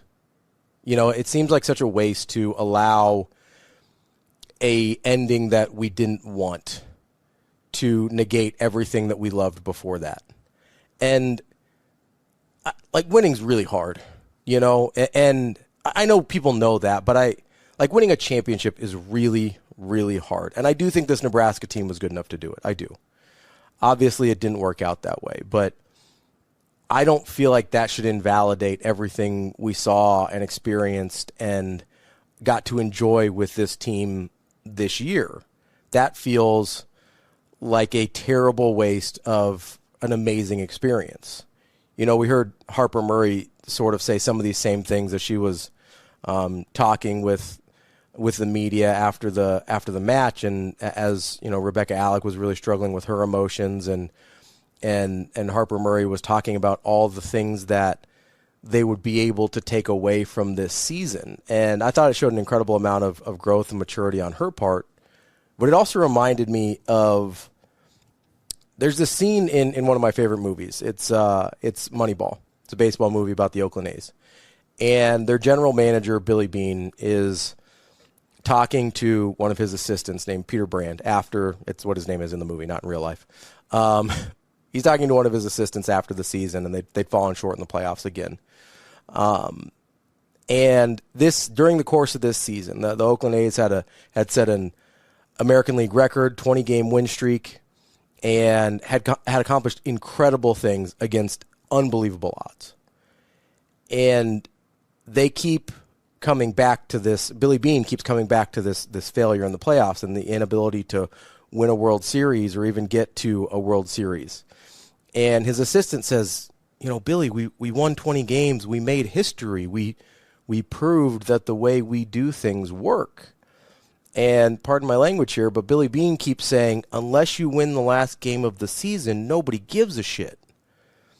And so his assistant brings up a video of a minor league player, a catcher that they had in their system. And to call this catcher not a great athlete would be generous. Good baseball player, not a great athlete. And in the video, the catcher hits a ball, and as he's rounding first, decides he's going to go for it. He decides he's going to go for second base and go for a double. And he trips on first base, and he falls, and he has to crawl back to first base. And as he's doing this, he kind of looks up, and he sees everybody's laughing. And this feels in the moment like a really heartbreaking thing that's happening to this guy. But when he gets back up and stands on first base, he realizes they're not laughing because he tripped. They're laughing because he hit the ball 40 feet over the center field fence, and he had no idea. He was so focused, the catcher was so focused on the thing directly in front of him that he didn't even realize that he had accomplished something amazing. And at the end of the day, I don't know what their home run is yet from this volleyball season. I know a couple of years ago it was Volleyball Day in Nebraska. That was one of the most amazing things we've ever seen. And no, the way the season ended doesn't take away from that at all. People will remember that day in Nebraska and around the world for the rest of their lives.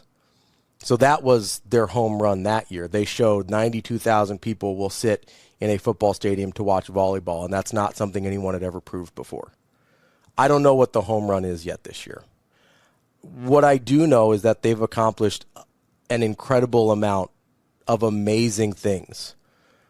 And the way the season ended cannot take those things away, no matter how disappointed and how heartbroken we are or they are. And I consider myself a little bit of an expert in this area because I am a huge Golden State Warriors fan. I love Steph Curry. He's one of my favorite athletes of all time. If I had to put a Mount Rushmore of my favorite athletes of all time, Steph Curry is maybe the first person on that list. And because of him, I'm an enormous Warriors fan. And I went through the Warriors' 73-win season, and I probably watched 60 of their 82 regular season games live and in real time. I bought the league pass. I did the whole thing. They had come off the championship last year. I loved that team.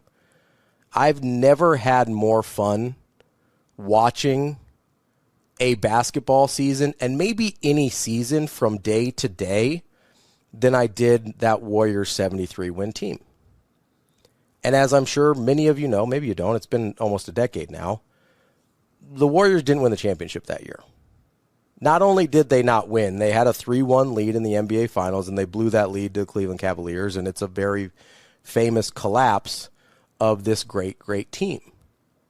And so I kind of had to come to terms with feeling like that 73-win season that had brought me so much joy felt like a total waste. And I kind of just decided I wasn't going to let that happen. I've never enjoyed watching basketball more than I did that year. And I love basketball. There's lots of teams I can point to throughout my history of watching sports that I'm like, oh man, I loved watching that team play, and I loved watching this team play. But none of them compared to that regular season with the Golden State Warriors when they won 73 games back in 2015, 2016. And I just sort of decided I'm not going to let the way the season ended take that away from me. I'm not going to let it take away the three-pointer that Steph Curry hits from about 40 feet out against Oklahoma City one night in February to set a record for three-pointers in a game and knock off a Thunder team that had Kevin Durant, James Harden, and Russell Westbrook on it in one of the greatest sporting moments I've experienced in my life. I loved that moment. I loved that team. That isn't invalidated because they failed to accomplish the ultimate goal. Would I have enjoyed that season more if they did? Yeah, absolutely. But I can't sit here and lie to you or lie to myself and say, hey, I didn't enjoy that team, that I didn't love that team didn't bring me so much joy and happiness because they ended up losing in the finals. That's just not true. And I don't think it's true of this Nebraska team either. I think when you look back at this team, you're going to say, man, they didn't lose a set for 2 months. They went undefeated for the entire regular season. in the Big Ten of all places. They dominated top 5 and top 10 teams week in and week out. And that was an amazing experience. The loss hurts now. The loss might hurt for a while. But as Harper Murray said, you're going to remember the relationships. You're going to remember the memories. You're going to remember how this season made you feel. And a loss at the end of it, while it's not the story you would have written, it's still a story worth revisiting and telling again when it was able to bring you that much joy. Edwards Ram & Jeep brings the Wrap Up the Year sales event to Village Point and Council Bluffs. Lease the 2025 Ram 1500 Bighorn 4x4 starting at $199 a month or get $18,000 off MSRP. More to celebrate with lease deals under $200 a month. Lease the 2026 Jeep Compass Limited Altitude 4x4 starting at $169 a month or save $10,000 off MSRP. Unwrap this season's best savings at Edwards Ram & Jeep, Village Point and Council Bluffs.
Aspirations can drive us.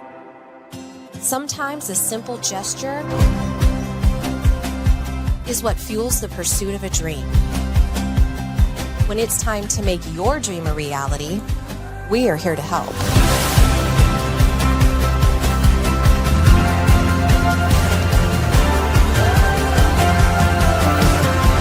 Centris Federal Credit Union. We are where you are.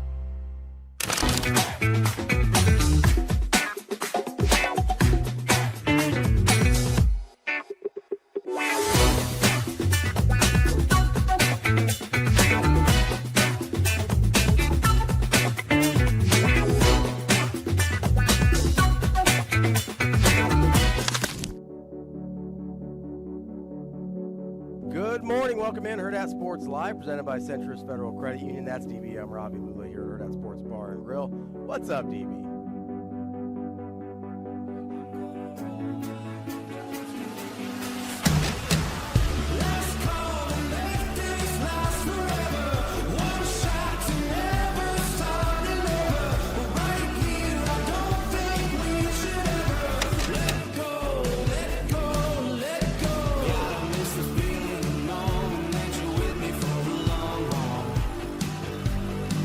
We would spend our nights dreaming about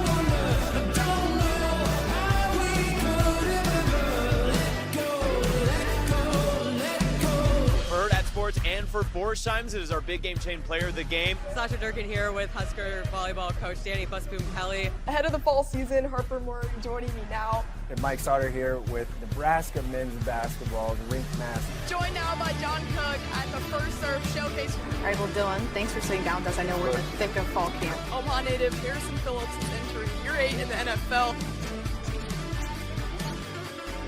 You're watching Hurrdat Sports. Last call to make this last forever. One shot to never start it over. Right here, I don't think we should ever let go, let go, let go. One night we look back on each other. Bad call that made us start to wonder. I don't know how we could have ever let go, let go, let go. Last call to make this last forever. One shot.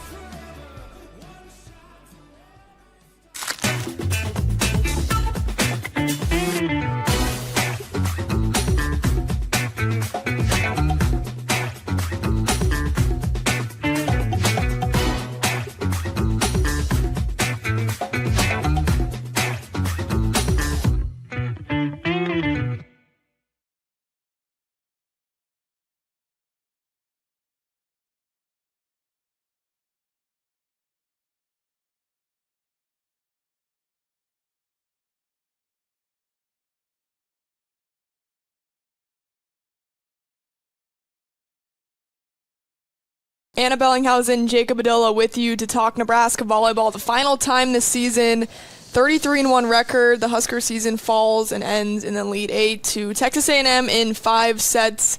Jacob, just your main takeaways from that and just the heartbreak for Husker Nation. Yeah, it's just unfortunate for it to end the way that it did, and just all the litany of factors that played into it.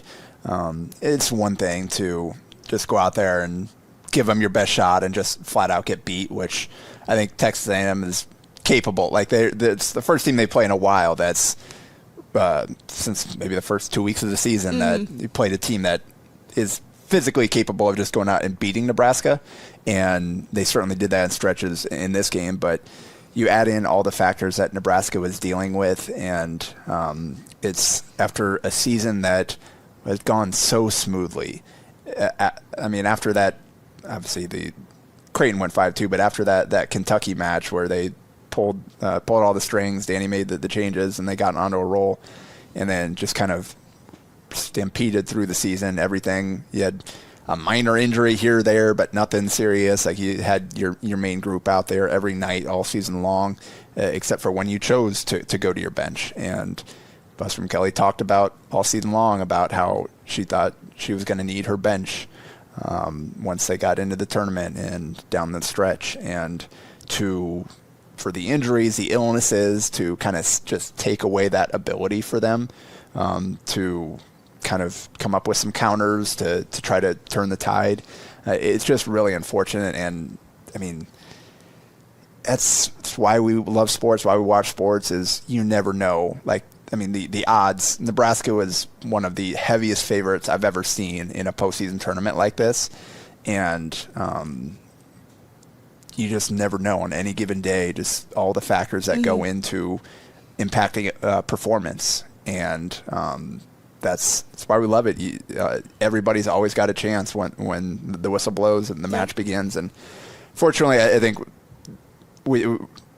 the adversity specifically we're talking about, Bergen Riley, very, very sick. Like, she was in bed all day Wednesday, like Thursday, I think you said, probably might not have been able to play at all if they had gotten Thursday, Saturday in that first match. And unfortunately, on top of that, her backup, Campbell Flynn, broke her pinky. And so she was out, for not an option. So you couldn't even spell Bergen. She had to just go out there and play the whole match, both matches.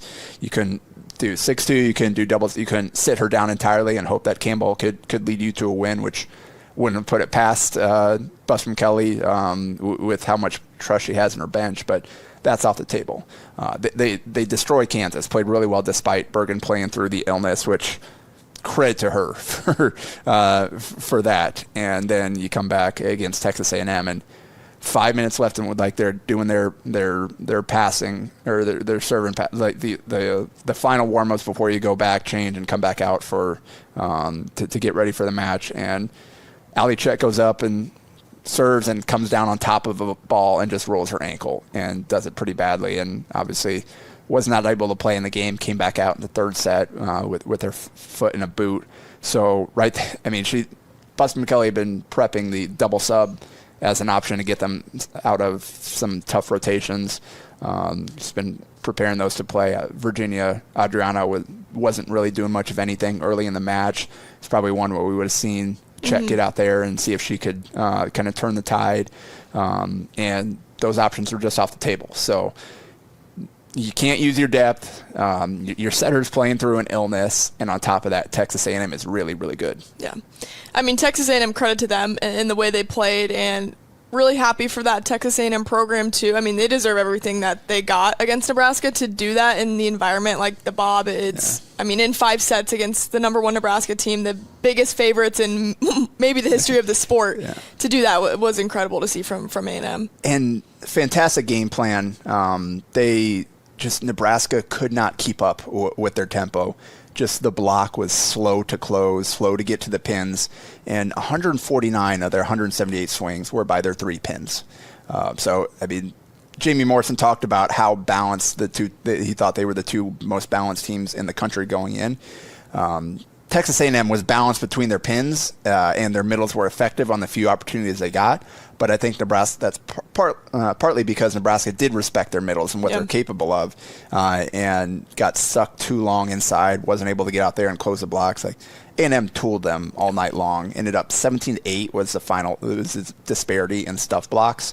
8 blocks for Nebraska in 5 sets, and we saw that early on. It was the serving. It looked a lot like when they fell behind the 2-0. It looked a lot like the Texas 2023 match, where right down to a middle, just bombing serves. I mean, Ifena Kozak-Paula served a 10-0 run in that first set to dig them out of the hole after Nebraska got off to a great start. Kind of bringing back memories of Asia O'Neal in that championship match. And just Nebraska was out of sorts early on, couldn't get into it. And they settled in. Passing-wise, they ended up turning it around like that. A&M only had 1 ace in the last 3 sets combined. So, and that's what Busby McKelly said. Like that ultimately didn't end up deciding the match because they did stabilize it somewhat, but the blocking and slowing down those pins and Nebraska couldn't get their normal balance going. Right. And a lot of that is because of what we'll probably talk about next year. And the fact that Nebraska took that Texas A&M team to 5 sets is still pretty incredible. I mean, you've mentioned it. Bergen dealing with the flu. Allie, one of obviously everyone's good friend on the team. You see her walk off in tears after rolling her ankle. And then Campbell came back from the bench, and it looked like she was crying after going in there and checking on her. Yeah. So, just very emotional. It's just the fact that team, I mean, got to the 3rd set and turned things around, and then we haven't even gotten to the 4th set yet. We'll talk about that. And then to be competitive in that 5th set still, I mean, Nebraska had everything working against them that day, but that just goes to show how good that team was because, you mentioned the 2023 team. If that would have happened against that 2023 team, they would have lost in 3 sets. Yeah. But this is the 2025 team, and they've obviously grown so much to take that to a 5th set. Ultimately, Texas A&M played better at the end of the day, and they had everything working for them. And, Nebraska had some really tough breaks that just didn't fall their way. Yep, for sure. And one of those breaks is Andy Jackson, who has been phenomenal. Like, what she's done over the last 2 months has been insane. I've never seen anything like it, just the efficiency that she's been hitting with. And for whatever reason, and part of it is Texas A&M, I think they had great scout on her. They understood the best way to defend her, where to be, and all that type of stuff. And she just couldn't find it. And that's what Busby McKelly said after. Like, she 3 different times she pulled her to the bench and put in Manayo Beche, and twice she put her back in, gave Andy a chance to kind of figure it out, and she never did. and ended up sticking with Obeche for the end of the fourth set, to the point where they ran out of subs and she had to serve a couple times. That first one almost landed in. The second one was like, ooh. But and then stuck with her in the fifth set, which obviously a controversial decision. That's something that a lot of people were talking about. I don't know what the right answer is there. Like, in most cases, a lot of times coaches, they'll stick with their superstar. They've been there before and just they're the best option. Hope at some point they'll be able to figure it out. That being said, like Danny, all season long, she talked about not afraid to use their bench. The players themselves have talked about how that's taken pressure off them and how much trust they have in those players on the bench, and how, like, hey, if I'm struggling, go be it. Like, come on up, next player off the bench. We believe that you can get it done, and then hopefully that even if whether it's short term or the rest of the match, like give yourself a chance to reset and hopefully get back out there. And so, like the players said, Danny's gonna be herself, and this is the way she's coached all year long. The players respond to this. A big part of why they got to this point was the way that she coached this team in this season, and there she was in the biggest stage doing the same thing. Like it would. The easy thing is to just leave her out there and hope it fixes. She made the tough call. Was it the right call? I don't know. Like Minaya came in, played. She had some stretches there where she really sparked some things. Ultimately, wasn't enough to get a win. Would Andy have been able to figure it out in that fifth set? I don't know. What we don't have is we weren't there on the bench. We weren't having the conversations that Danny potentially would have had with Andy as they've tried to figure out what's going on. How can we get you going? She wasn't there looking in Andy's eyes to see kind of where her confidence level is. Like, and you could see, like, early, as the match went on, her swings just weren't as aggressive. Like Danny said, she just couldn't find it for whatever reason. Missing wide on the slide, which never does that. So I don't. It was a tough call. Was it the right one? I don't know. I think she's probably maybe she's kicking herself. I think she's confident in, like, hey, this is what we did all year long. We're sticking with what's been working, and I think Minaya is going to be a very good player next year and into the future for this team. So for sure. It's just unfortunate. It's the worst game of Andy's career since her freshman year. Wow. She had two matches. She hit 0 as a freshman.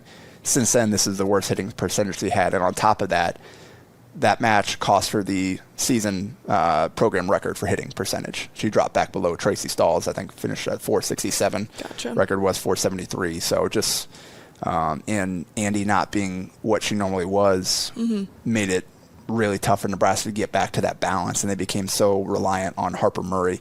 Just couldn't get much going from Taylor Landfair or Virginia Adriano, who was effective, but only took 12 swings the entire match in 5 sets. So it just, injuries, illness, the way that the game played out, just everything that made this team special just kind of fell apart. And like you said, the resiliency to get back into it and to take that to a fifth set, and it was 5-5 in the fifth. They fell behind and they got it back to within 1 point. And it just, at that point, you just can't dig a hole in a fifth set. And Logan Lednicky's just really, really good. And she closed that match out. One more point on Andy Jackson. I think what we won't necessarily see in the stat sheet or on a lot of video that we've seen, Andy was so supportive of her teammates in that moment, and that is so incredibly hard to do. You are a superstar of this team. You are a face of college volleyball, and you have your worst match in that moment since your freshman season. That is incredibly difficult to stomach and to endure. And she was all smiles on the bench. She was very supportive of Minaya, talking to her when she was coming on and off, and just the fact that she was able to be within herself in that moment. She could have pouted. She could have, been disassociating from the match and not thinking about anything that was going on besides her bad day, but she decided to support her teammates. And then also after the match, she walks off with Virginia Adriano and Harper Murray, and I could see Andy saying to Virginia, "It's not your fault. It's not your fault." And she took it really hard. And Virginia took it very hard. That was her first loss in college volleyball ever. And to see Andy just wrap her arms around Virginia the way that she did was really incredible to see, because again, Andy could just feel bad for herself, but no, she's there to support somebody else, and she's having one of the worst days of her career. And we saw a moment similar to that in the press conference afterward as well. And for one, credit to Rebecca Alec for leaving everything she absolutely had on the court. She was phenomenal.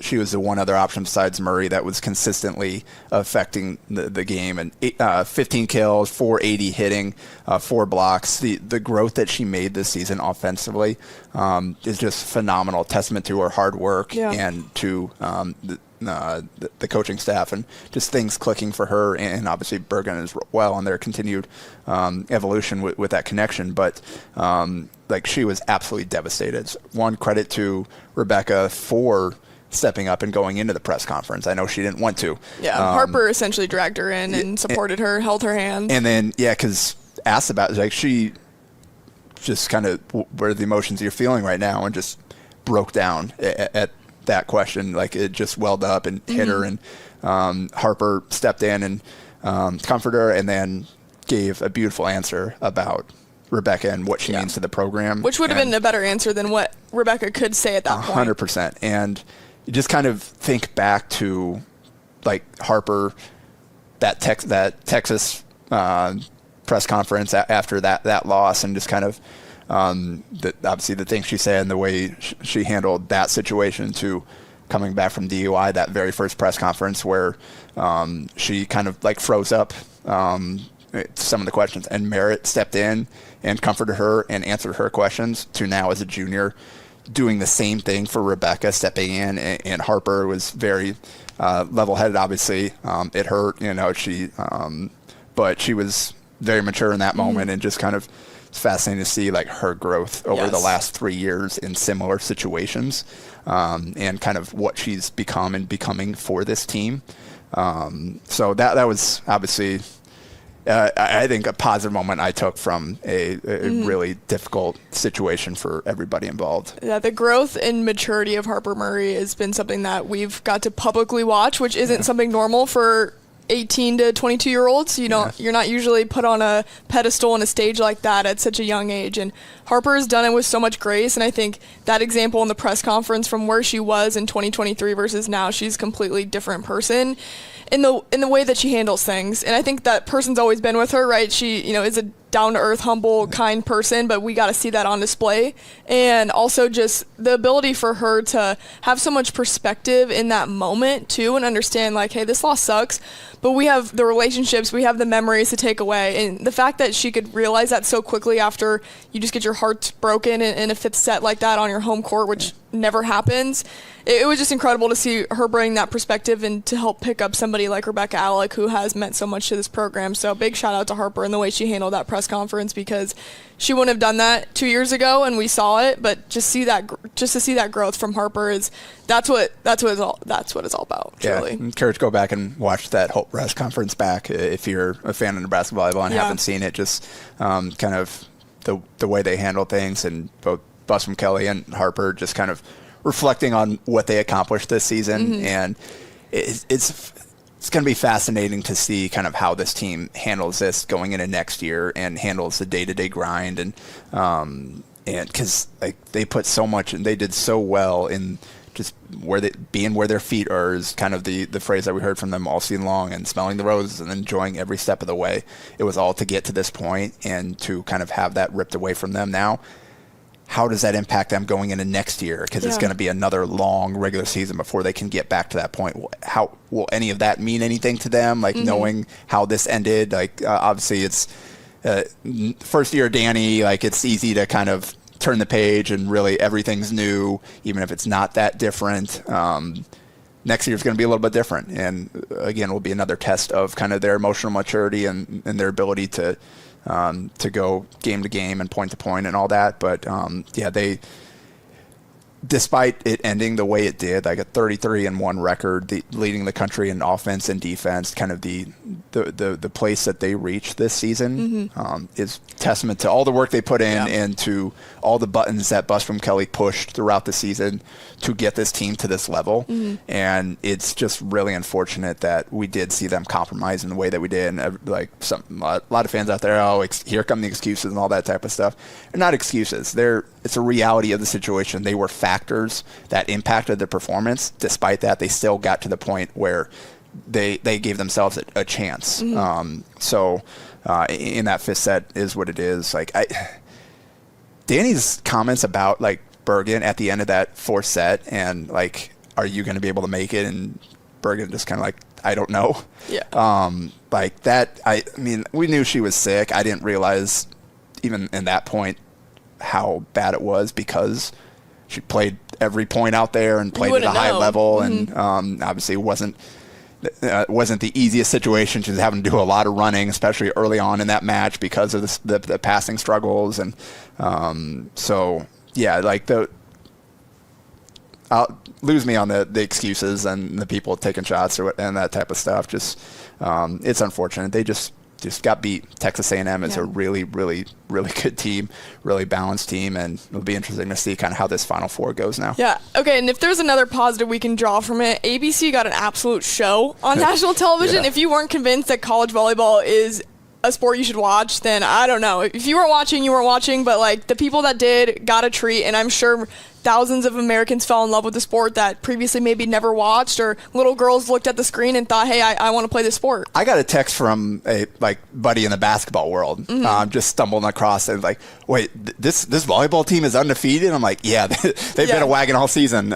So like just stuff like that where just people out of nowhere, like, my mom became a huge Nebraska volleyball fan because of Lexi Rodriguez, and things like that. Like, just so many people are falling in love with the sport through this program, and they continue to kind of push the envelope. And I think a lot of other programs are picking up that mantle and trying to do the same. And we saw that with the attendance records everywhere, all across the country. Now we see that with the bigger emphasis on TV and all that moving forward. And that's obviously that's not stopping anytime soon. No, the growth of the sport has been incredible. Nebraska has obviously been a huge part of it. They are the flag bearer of what this college volleyball landscape can look like, and the Bob's going to be expanded capacity next year too, so excited to see just the growth of that. Let's touch quickly on, though, before we wrap up, of what Nebraska has returning next year and what can fans kind of look out for in terms of the roster. Yeah, and obviously they had Thayer Landfair moving on, kind of a starting role. You've got Rebecca Alec. That one's simple. You slide Manayo Beche into that lineup. She showed that she's ready for that this season, and we'll get another off season to continue to get better. You've got Murray back. Obviously, you've got Riley back. Obviously, Adriano back. You've got both your liberos back. So there's a whole lot coming back. The questions, kind of the biggest outstanding question is, like, with the portal, one, retain everybody. That's always a question. And then two, will they be active? Will they look to add a piece? Will they look for another outside hitter? Or is Terea Sigler ready to play a sixth rotation role?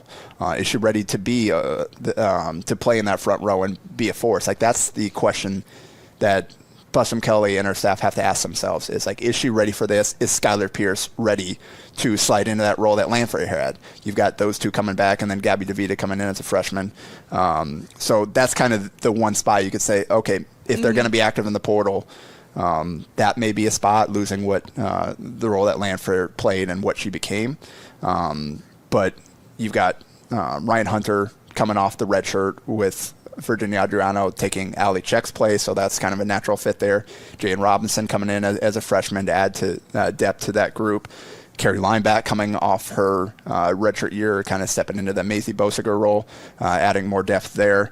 And then Kearney Williams is the other freshman coming in, joining Kenna Kogo coming off of the red shirt to give them 4 middle. So right now they've got 16 roster spots spoken for. You have up to 18 spots you can fill. It's 17 this year, so it'll be interesting to see kind of what the staff does. But yeah, this team's going to have a chance to continue what they build on this year, next season for sure. And the last run for this this class, these seniors 2B, who obviously came in with a lot of fanfare, and they've accomplished so much, just haven't gotten over that hump. And this will be their last season, so I'll be fascinated to see kind of how they approach it. It's going to be a literal crime if this class can't come away with a national championship. I mean, what they've accomplished and what they've meant to this program, and just the own of individual talent of that senior class next year, it's through the roof. So we'll see. We'll find out if they can end their careers on a national championship. Fell short this season, and it was a heartbreaker for Husker fans. I mean, you could feel it in the crowd. nobody had left Bob sad this year because it's all been wins. So it was a different sight to see, very quiet, and, you know, a sad sight seeing all the players hug their families afterwards. And, you know, that's what you have when it comes down to it, of wins and losses. But it's about those relationships that truly matter. But yeah, Nebraska Volleyball has done so much for the sport. It's been an incredible season to cover. Jacob, what number is this for you? 2015 was my first season, so is this number 11 then? Okay, so, wow.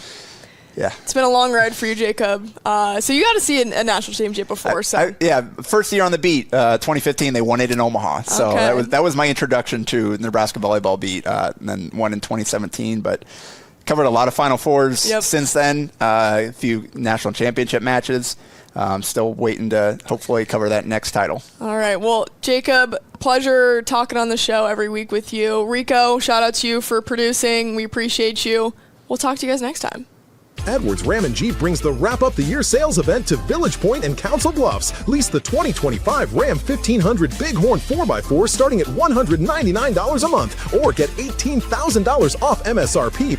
More to celebrate with lease deals under $200 a month. Lease the 2026 Jeep Compass Limited Altitude 4x4 starting at $169 a month, or save $10,000 off MSRP. Unwrap this season's best savings at Edwards Ram and Jeep, Village Point and Council Bluffs.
Aspirations can drive us. Sometimes a simple gesture is what fuels the pursuit of a dream. When it's time to make your dream a reality, we are here to help.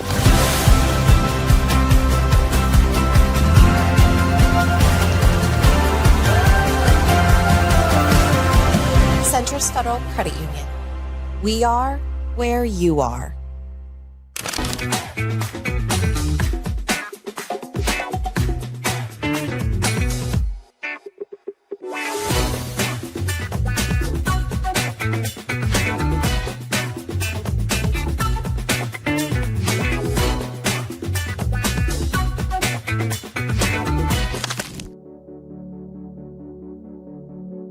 Good morning. Welcome in Hurrdat Sports Live, presented by Centris Federal Credit Union. That's DB. I'm Ravi, Lulla here at Hurrdat Sports Bar and Grill. What's up, DB?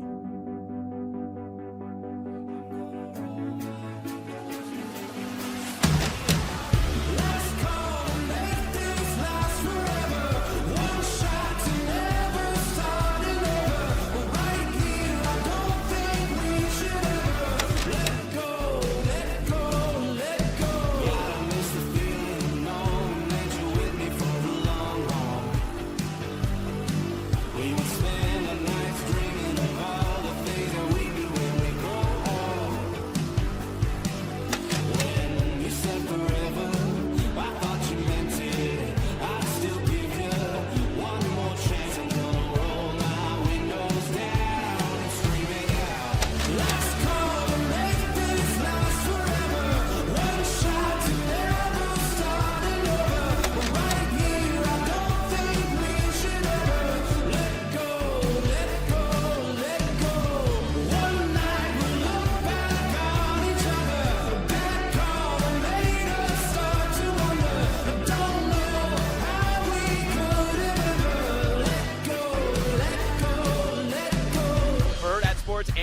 Borsheim's. It is our big game chain player of the game. Sasha Durkin here with Husker Volleyball coach Danny Busboom Kelly. Ahead of the fall season, Harper Murray joining me now. And Mike Sauter here with Nebraska men's basketball, the rink master. Joined now by John Cook at the First Serve Showcase. All right, well, Dylan, thanks for sitting down with us. I know we're in the thick of fall camp. Omaha native Harrison Phillips is entering year 8 in the NFL. You're watching Hurrdat Sports. Last call to make this last forever. One shot to never start another. Right here, I don't think we should ever let go, let go, let go. One night we look back on each other. That call made us start to wonder. Don't know how we could have ever let go, let go, let go. Last call to make this last forever. One shot.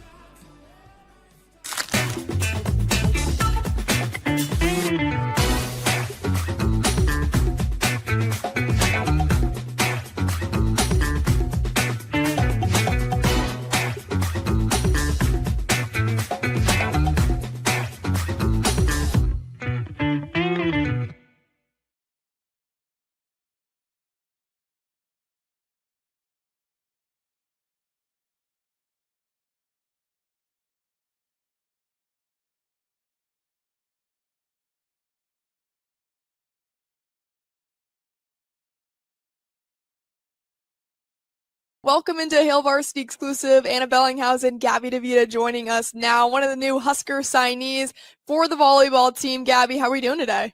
I'm good. How are you? I'm doing great and very excited to have you on the show and also just welcome you to Lincoln here pretty soon. What's it been like for you kind of wrapping up high school and knowing that your college journey is pretty nearby?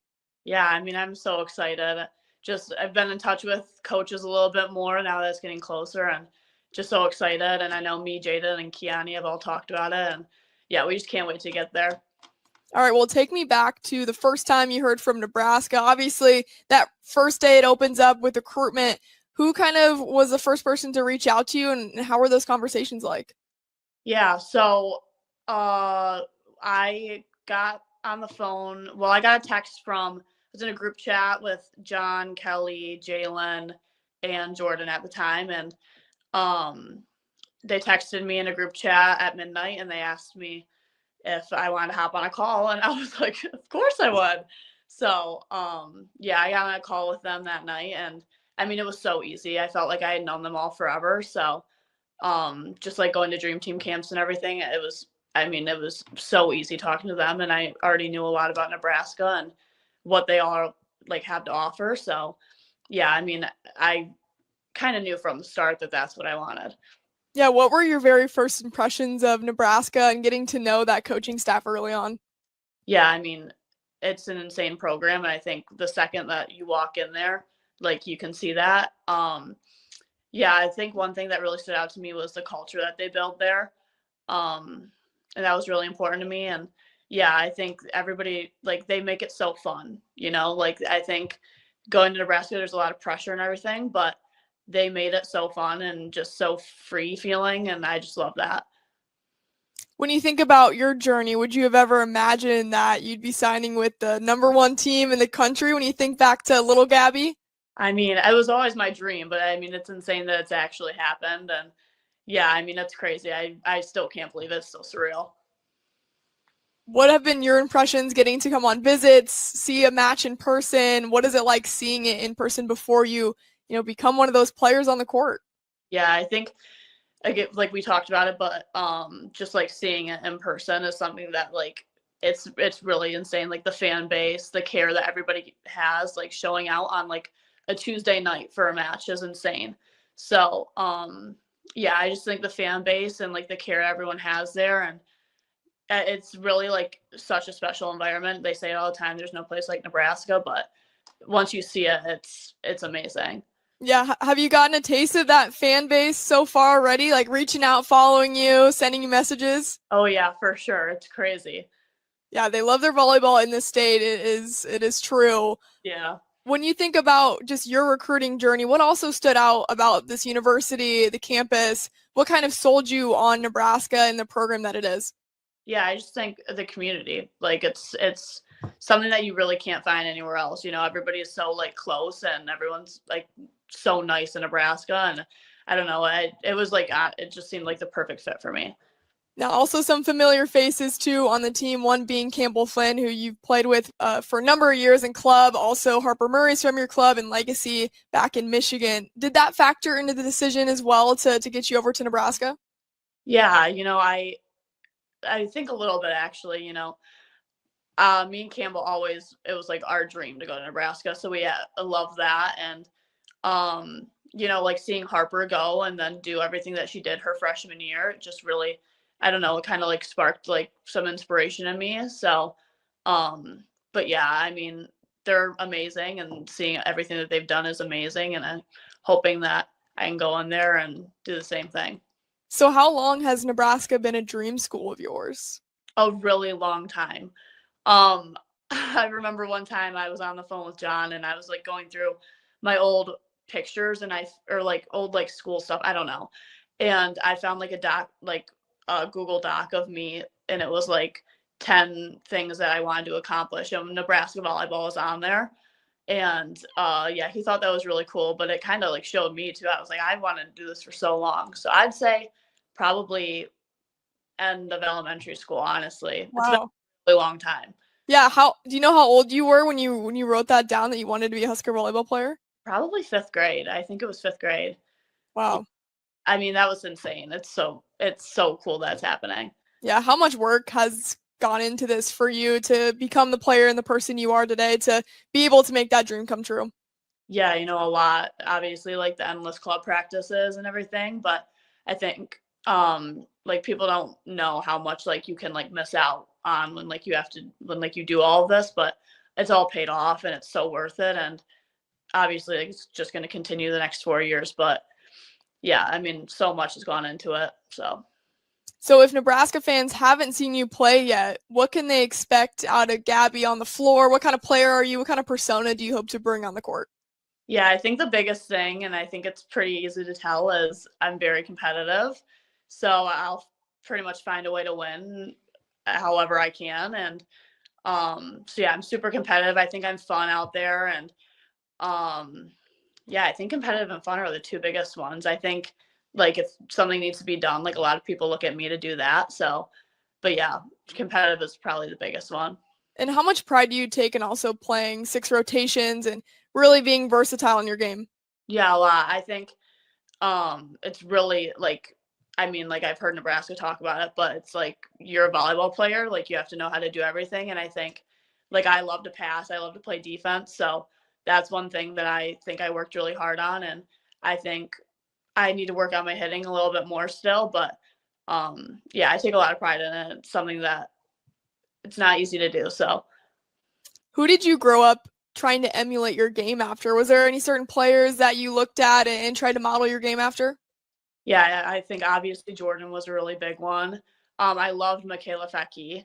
She was so good, and Lexi Sun, but then obviously the big one is Harper Murray, seeing her at Legacy like all the time, knowing she was going to Nebraska, and then watching her throughout the last couple of years too. So those were my big ones, but I think Harper's a huge one for me. Yeah, does it feel surreal that you'll be joining her on a team here soon? Yeah, it's crazy. I can't believe it. Yeah, what have those conversations been like with the current team? Have you gotten to connect with them and talk to some of the girls? Yeah, I talk to them mostly when I'm like at Nebraska, but yeah, I mean, they're so fun. I mean, it's such a fun group of girls, and they make it so easy to be yourself, and you can tell how much they care for the sport, and I can't wait to get there and be a part of it. They're amazing. Yeah, how did the coaching staff kind of approach you in terms of where you fit in on this team, what they want to see you develop in? What were those kind of points of advice or emphasis they gave you before signing or after signing? Yeah, there's like, I mean, you're going to the #1 school right now. So, nothing's going to be like given to you or anything. It's going to be a lot of hard work, and everything needs to improve. Like I'm going to a school where, everybody's really, really good, and everyone's really good at for their position and everything really. So just everything needs to improve, and just keep on working. Yeah, and you also could have gone somewhere where, hey, you knew you'd get a starting spot, but instead you're joining a very competitive gym with so many talented outside hitters and plenty more coming in too. How much did that factor into your decision too of wanting that competitive environment? Yeah, I think you go to Nebraska, you want to go deep in the tournament every year and like you want to challenge yourself. And I think you can do that in other places, but there's not really going to be any place quite like Nebraska. So really big thing for me was challenging myself and pushing myself to my limits. And I think I have full ability to do that here. Yeah, and also you've mentioned it being recruited by John Cook. Obviously, he retires. Danny Buscom-Kelly takes over. You do have an option if you want to stay or go and look elsewhere. What made you so confident in DBK and her vision at Nebraska and what she's accomplished so far? Yeah, I talked to Danny on the 15th, and I absolutely loved her. I went to the Louisville camp too. But she's amazing. I think the program's in just as good as hands as it is when John was here. Yeah, and I think Jalen was really good about communicating with me and everything about what was going on. And obviously I'm going to miss John, but Danny's amazing and she's doing an amazing job. We all see it. And yeah, I'm so excited to get to know her more and get there and be coached by her. What's been your impression of this #1 ranked volleyball team here going into the Sweet 16 and looking for a national championship run? Yeah, they're flawless, literally. So it's so cool to see. And yeah, I'm hoping for a national championship for them this year. It'd be really, really cool. Yeah, all of Nebraska's on that same page, Gabby. I'll end you on this. Just what are you most looking forward to? What are you most excited about upon getting to Lincoln, Nebraska? Yeah, I think like finally being there, I feel like it's been so long since I committed. But just learning from everybody and taking it all in, just because it has been a dream for so long. And yeah, I just can't wait to get there. That's incredible. Full circle moment for you, Gabby. Congratulations on signing with Nebraska, and we're so excited to see you here in Lincoln. Thank you so much. Thank you for having me. Edwards Ram and Jeep brings the Wrap Up the Year sales event to Village Point and Council Bluffs. Lease the 2025 Ram 1500 Bighorn 4x4 starting at $199 a month or get $18,000 off MSRP. More to celebrate with lease deals under $200 a month. Lease the 2026 Jeep Compass Limited Altitude 4x4 starting at $169 a month or save $10,000 off MSRP. Unwrap this season's best savings at Edwards Ram and Jeep, Village Point and Council Bluffs.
Aspirations can drive us.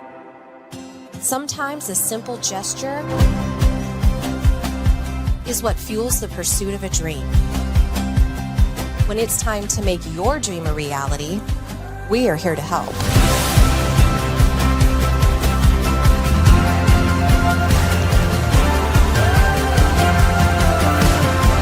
Centris Federal Credit Union. We are where you are.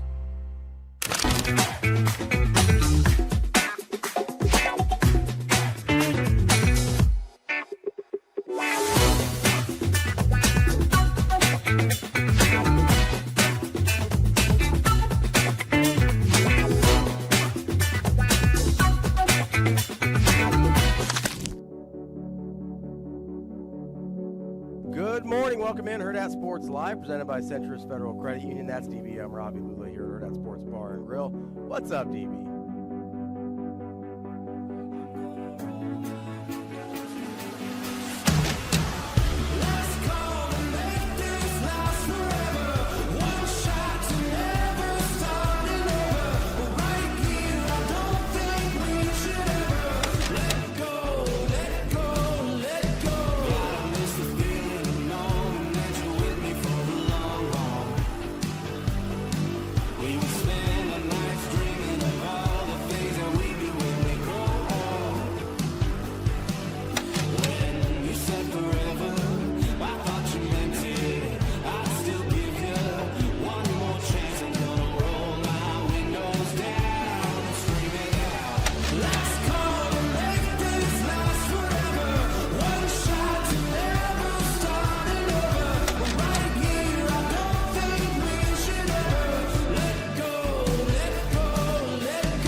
And for Borsheim's, it is our big game chain player of the game. Sasha Durkin here with Husker Volleyball coach Danny Busboom-Kelly. Ahead of the fall season, Harper Murray joining me now. And Mike Sauter here with Nebraska men's basketball, the rink master. Joined now by John Cook at the First Serve Showcase. All right, well, Dylan, thanks for sitting down with us. I know we're in the thick of fall camp. Omaha native Harrison Phillips is entering year 8 in the NFL.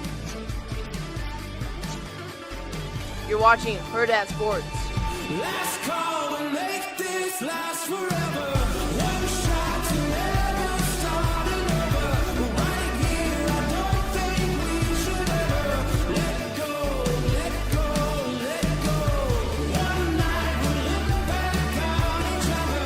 Bad call that made us start to wonder. I don't know how we could have ever let go, let go, let go.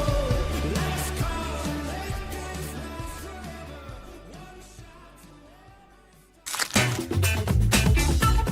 One shot to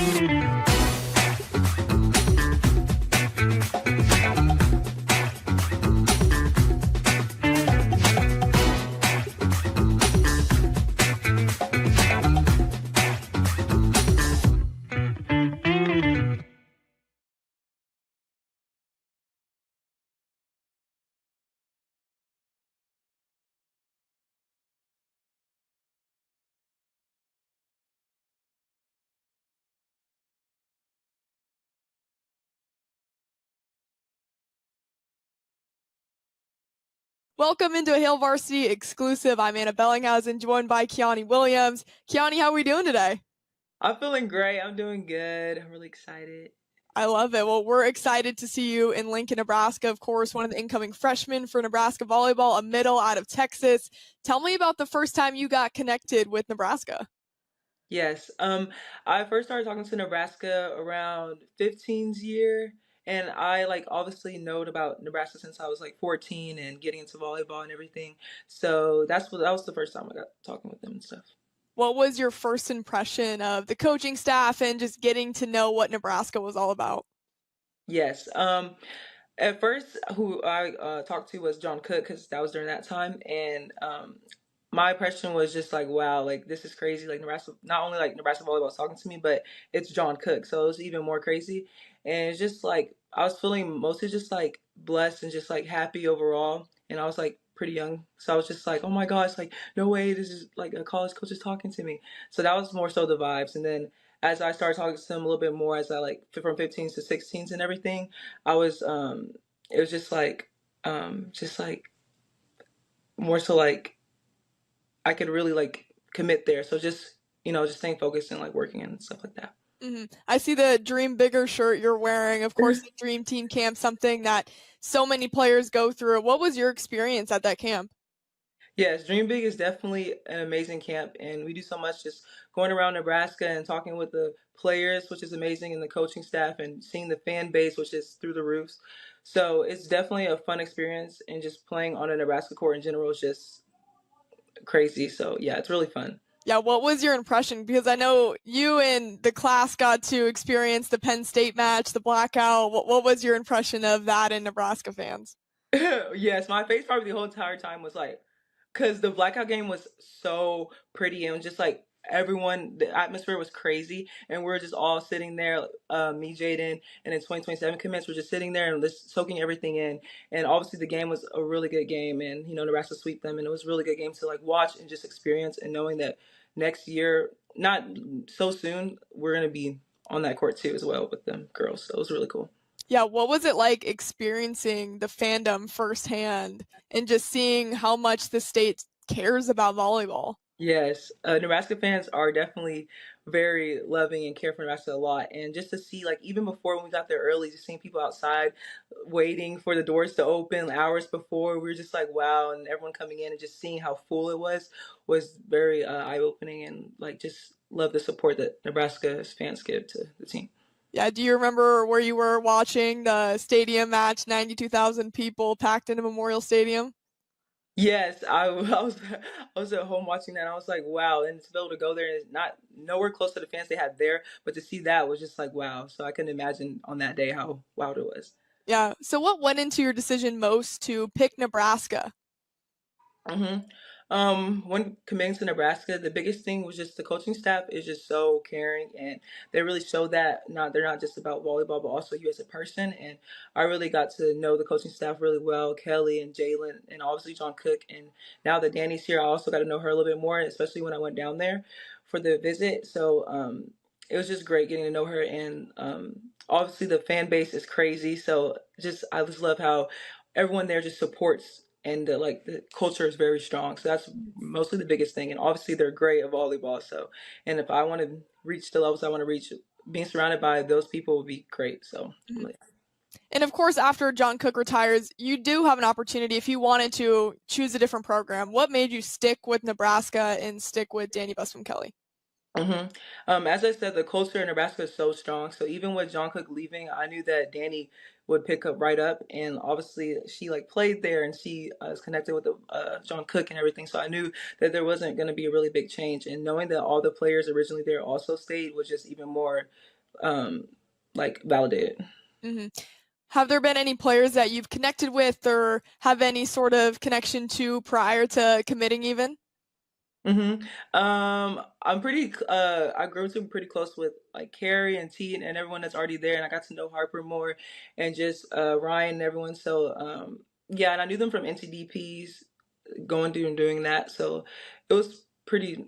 I knew them pretty well, so it was good going in. And also a fellow incoming freshman, Jaden Robinson, a familiar face for you playing with that U21 team. How special will it be to carry on that connection from that team to Nebraska?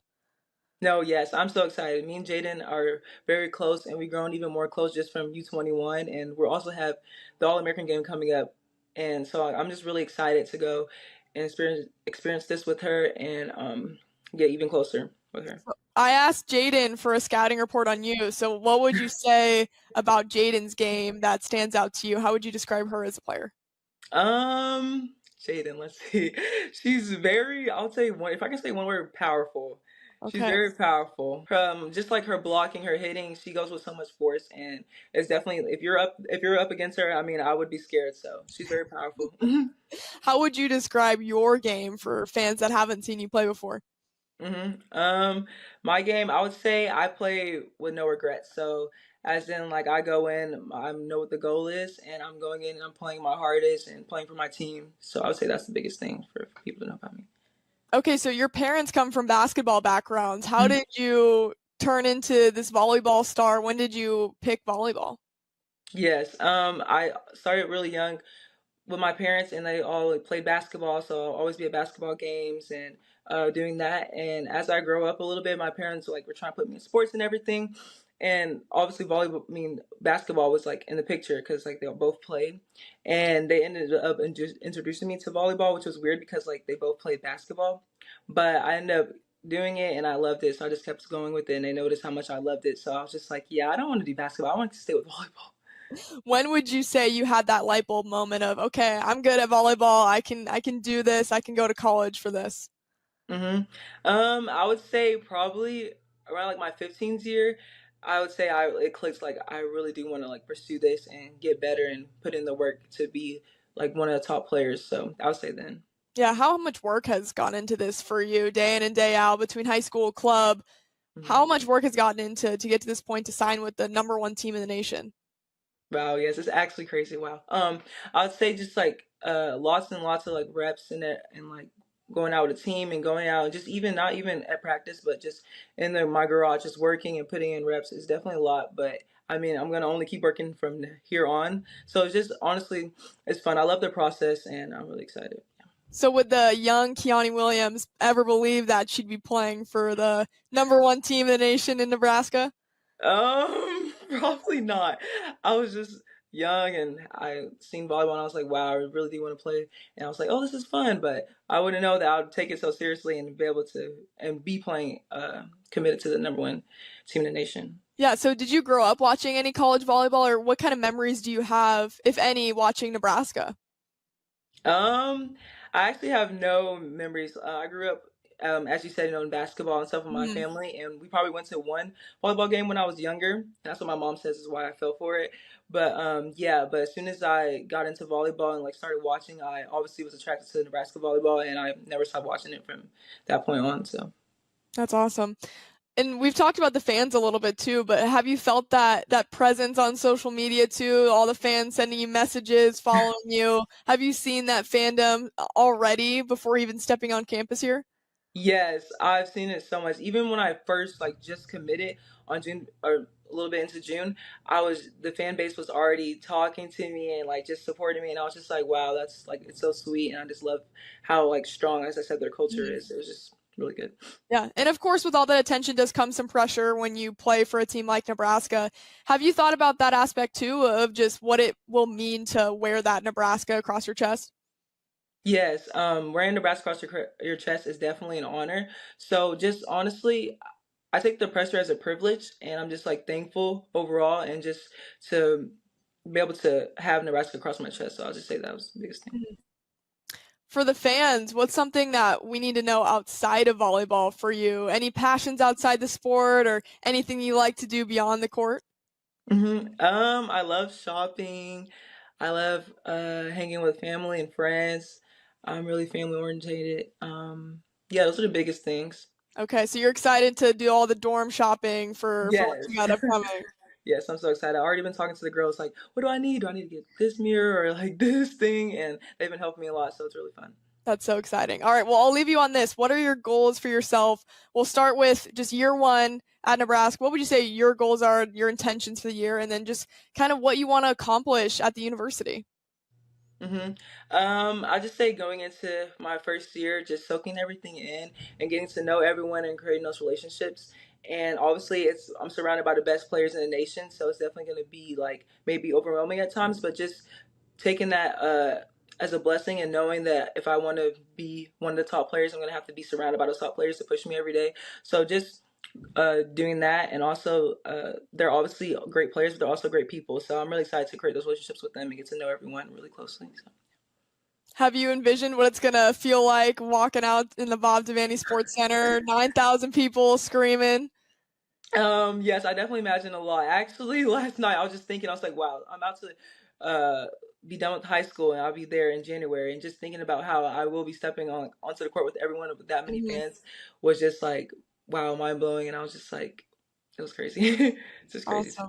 Well, Keone, we're so excited to have you in Lincoln. Thank you so much for the time.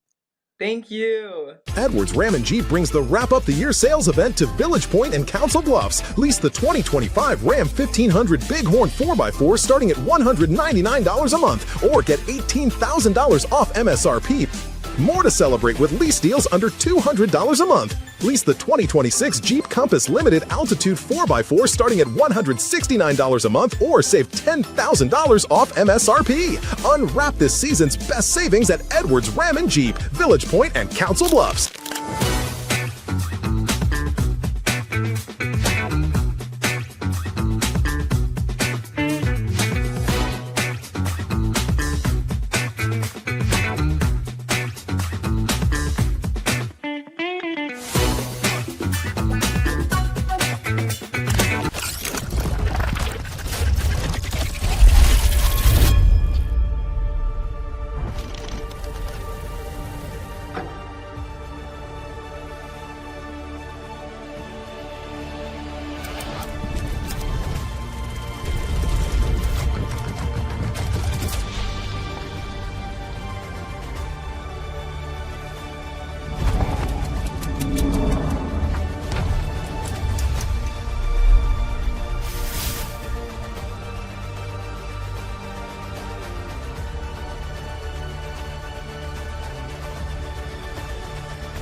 Aspirations can drive us. Sometimes a simple gesture is what fuels the pursuit of a dream. When it's time to make your dream a reality, we are here to help.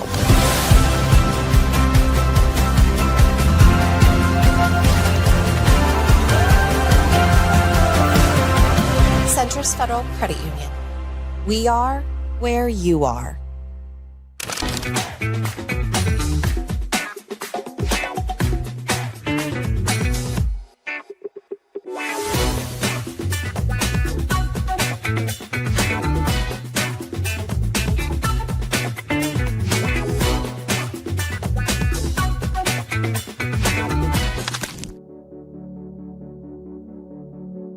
Good morning. Welcome in Hurrdat Sports Live, presented by Centris Federal Credit Union. That's DB. I'm Ravi, Lulla here at Hurrdat Sports Bar and Grill. What's up, DB?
And for Borsheim's, it is our big game chain player of the game. Sasha Durkin here with Husker Volleyball coach Danny Busboom Kelly. Ahead of the fall season, Harper Murray joining me now. And Mike Sauter here with Nebraska men's basketball, the rink master. Joined now by John Cook at the First Serve Showcase. All right, well, Dylan, thanks for sitting down with us. I know we're in the thick of fall camp. Omaha native Harrison Phillips is entering year 8 in the NFL. You're watching Hurrdat Sports.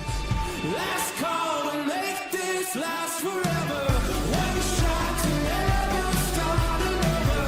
Right here, I don't think we should ever let go, let go, let go.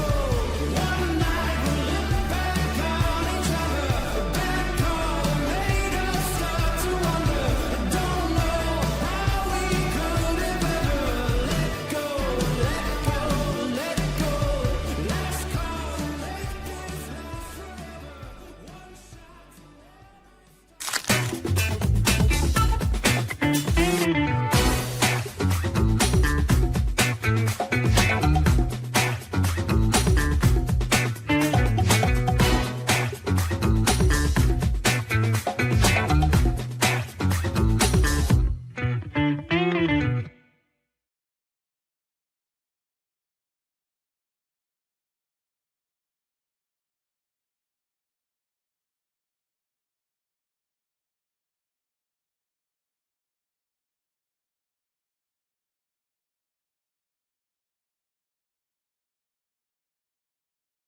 Welcome into a Hail Varsity exclusive. Jaden Robinson joining me now. One of the incoming freshmen for Nebraska Volleyball. Jaden, how are we doing today?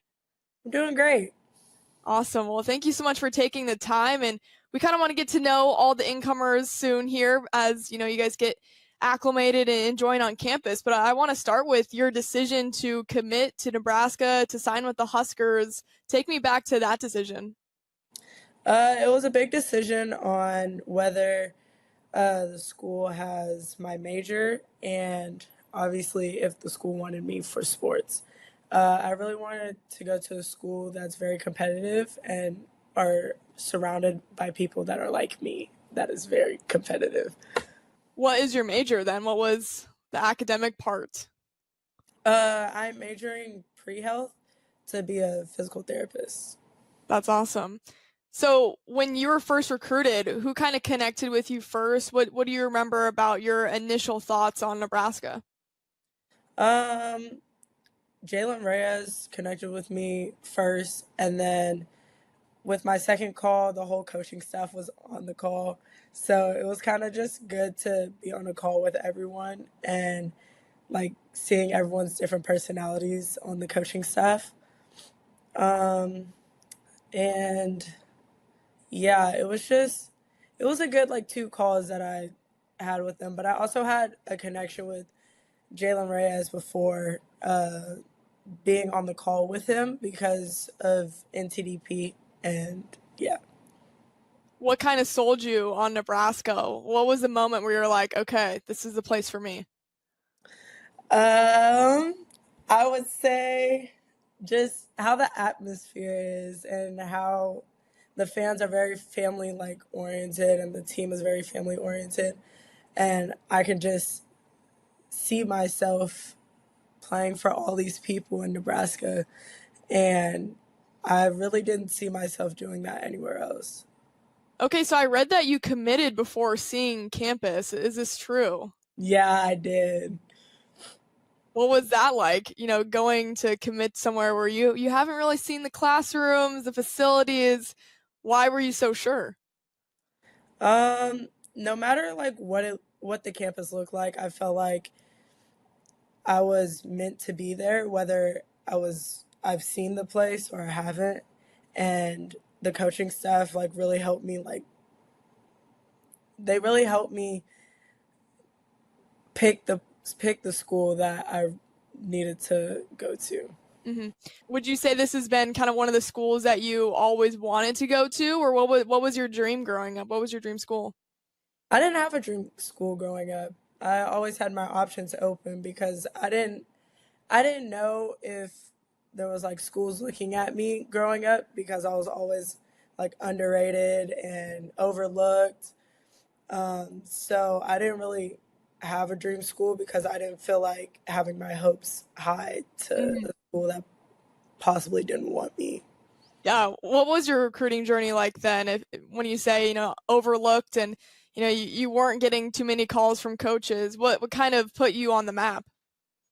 I think switching clubs really like put me back on the map because I was close to just quitting volleyball completely at one point, and just switching clubs to Skyline, I felt like really boost my confidence and really put my name out there to where college coaches like actually noticed me, and I got like looked by multiple colleges. Hmm.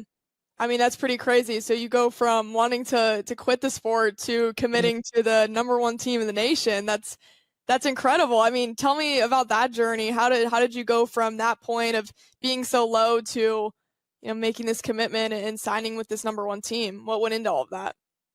I would just say a lot of hard work and a lot of like mental challenges went into it. Like for me, if you ever like look at my Instagram story, it's like me in the gym majority of the time. And I would say just getting into the gym for me really helps me like increase in my not only like volleyball skill wise, but just mentally it's mental as well because also my dad is the trainer. So like he's he does everything for me. So he's just like he talks to me about like the mental challenges through athletes and helps me overcome those things, and then he also helps me in the weight room to like help me perform better and prevent injuries and stuff like that. Yeah, I mean, how happy are you that you decided to stick with volleyball and look where it's taken you now? I'm extremely happy that I stuck with volleyball and still stayed in the sport because I don't know what I would be doing without doing the sport that I love. How did you develop, do you think, throughout high school, throughout club? What kind of things were you working on most in your game? Um, for my game, I would say passing. Like passing has really like been the main focus for me because I've always struggled with passing mainly serve receive wise, just finding the angle and not swinging a lot. And yeah, just getting into privates and like really focusing on that. And then also my shot selection. I felt like after I switched clubs, I feel like my shot selection has really like changed because I've been focusing on it a little bit more. Hmm. For somebody that hasn't seen you play, how would you describe your game to these Nebraska fans that are about to witness your game for the first time here pretty soon? I would say my game is very, very energetic, very competitive, and it's like, okay, this is me like just getting all glazy over myself, but just like a really like fun, I would say I'm like a very fun player to watch because there's no telling like what I would do next. Who do you think influenced your game the most, family member wise, or a player that you look up to? I would say my dad influenced me the most because he played pro basketball and he didn't really play like D1, high D1. And he helped me through a majority of my recruiting, and he helped me through a lot of the mental aspects. And I would say he helped my game a lot, even with like him playing a whole different sport. Hmm. I would also say another player that really helped me like through it all is Jordan Thompson. She gave me some really good advice, and I would say like them two. They really helped me with my game. How helpful was it earning a spot on that U21 national team, getting to play with Keone Williams, a future Husker teammate? How impactful was that experience for you?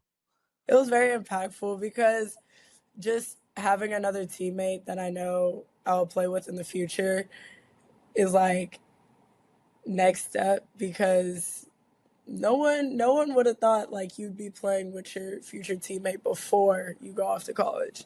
So I would say playing with Keone um, was it was like a good experience. It was a really good experience because we got to like get to know each other even more than we already did. Hmm.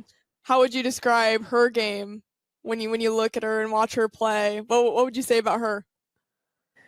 Her game is very, I would say Key is a very fun player to watch, and Okay. she's very like high energy. I've never seen Key down, and she has like that next ball mentality. Like if she misses a hit, her club setter would go right back to her, and no matter what, Key would get the next point. So I would say Key is a very like fun player to watch. And also for you too, I mean, for both of you and all the incoming freshmen, seeing that coaching change over from Cook to DBK, what made you guys so confident in staying with Danny Busboom Kelly and just trusting that process? Yeah, I would say me and Coach Danny already had a connection before she switched over to Nebraska, and I felt like I went to the school not only for the coaches but for the school itself. So I didn't want to pick a school just for the coaches, and I felt like if I chose it for the coaches and the school, there's no reason for me to like decommit or switch up anything because I trusted that Nebraska would still perform better or still perform well enough even with the coaches changing. Yeah, I mean, Danny's she's proven that this season so far, undefeated, going on to that round of 16 right now. So pretty incredible what she's done. Who from the team have you gotten to connect with or reach out with? Has there been any players on the current team that you've kind of connected with early on? Yeah, I connected with Manaya Obeche Mhm. a lot. Um, only because we played on U19 team last year, and that was the year I committed, right? Yeah, that was the year I committed. So just getting to know her has been helpful, and just asking her questions has been really helpful for me. What about the fandom at Nebraska that you've experienced so far? I'm sure you see it in social media. I'm sure all the Husker fans are already following you and sending you messages. What's that been like, just seeing the fandom? Yeah, seeing it online has been different than seeing it in person, and it's a whole different atmosphere to see it in person than online. And I just love how the fans are just so interactive, and they're very into volleyball, unlike some others. So just seeing it in person has been amazing. Yeah. What was your impression at that Penn State match you got to witness? It was great, actually. Seeing everyone in all black, like following the little code, and just sitting back and just seeing it all happen, and being like, oh, this is going to be me in like a year. So just being in the stands, and just being in the stands, I feel like is like going to be different than actually being on the court. And I just can't wait to see it all happen. Well, outside of the game of volleyball, what's something that you're passionate about? What could fans know about you off the court too? I'm very family oriented. I love spending time with my family and friends. I I'm if you know me, I'm always in the gym, like always, no matter what day it is, whether I'm on like a break or I'm just doing nothing, I'm always in the gym. And I don't know, I just like watching TV and movies and just relaxing when I get the time to. You got a TV show you're on to right now? What are you watching? I'm actually rewatching All American right now. Okay. So yeah. And I'm also watching Bel Air. So Oh, that's a good one. So would the young Jaden ever believe that she'd be in this position, about to play for the #1 team in college volleyball? no. No. I would have never seen this coming. Yeah. Why is that? Why would you say? Because like I said before, like I was very overlooked and not seen by a lot of people, and I just felt like I could have never seen myself going to the #1 team in the country. All right. Well, I know Husker Nation's very excited to see you, Jaden. Thank you so much for the time, and we'll see you soon. Yeah, see ya.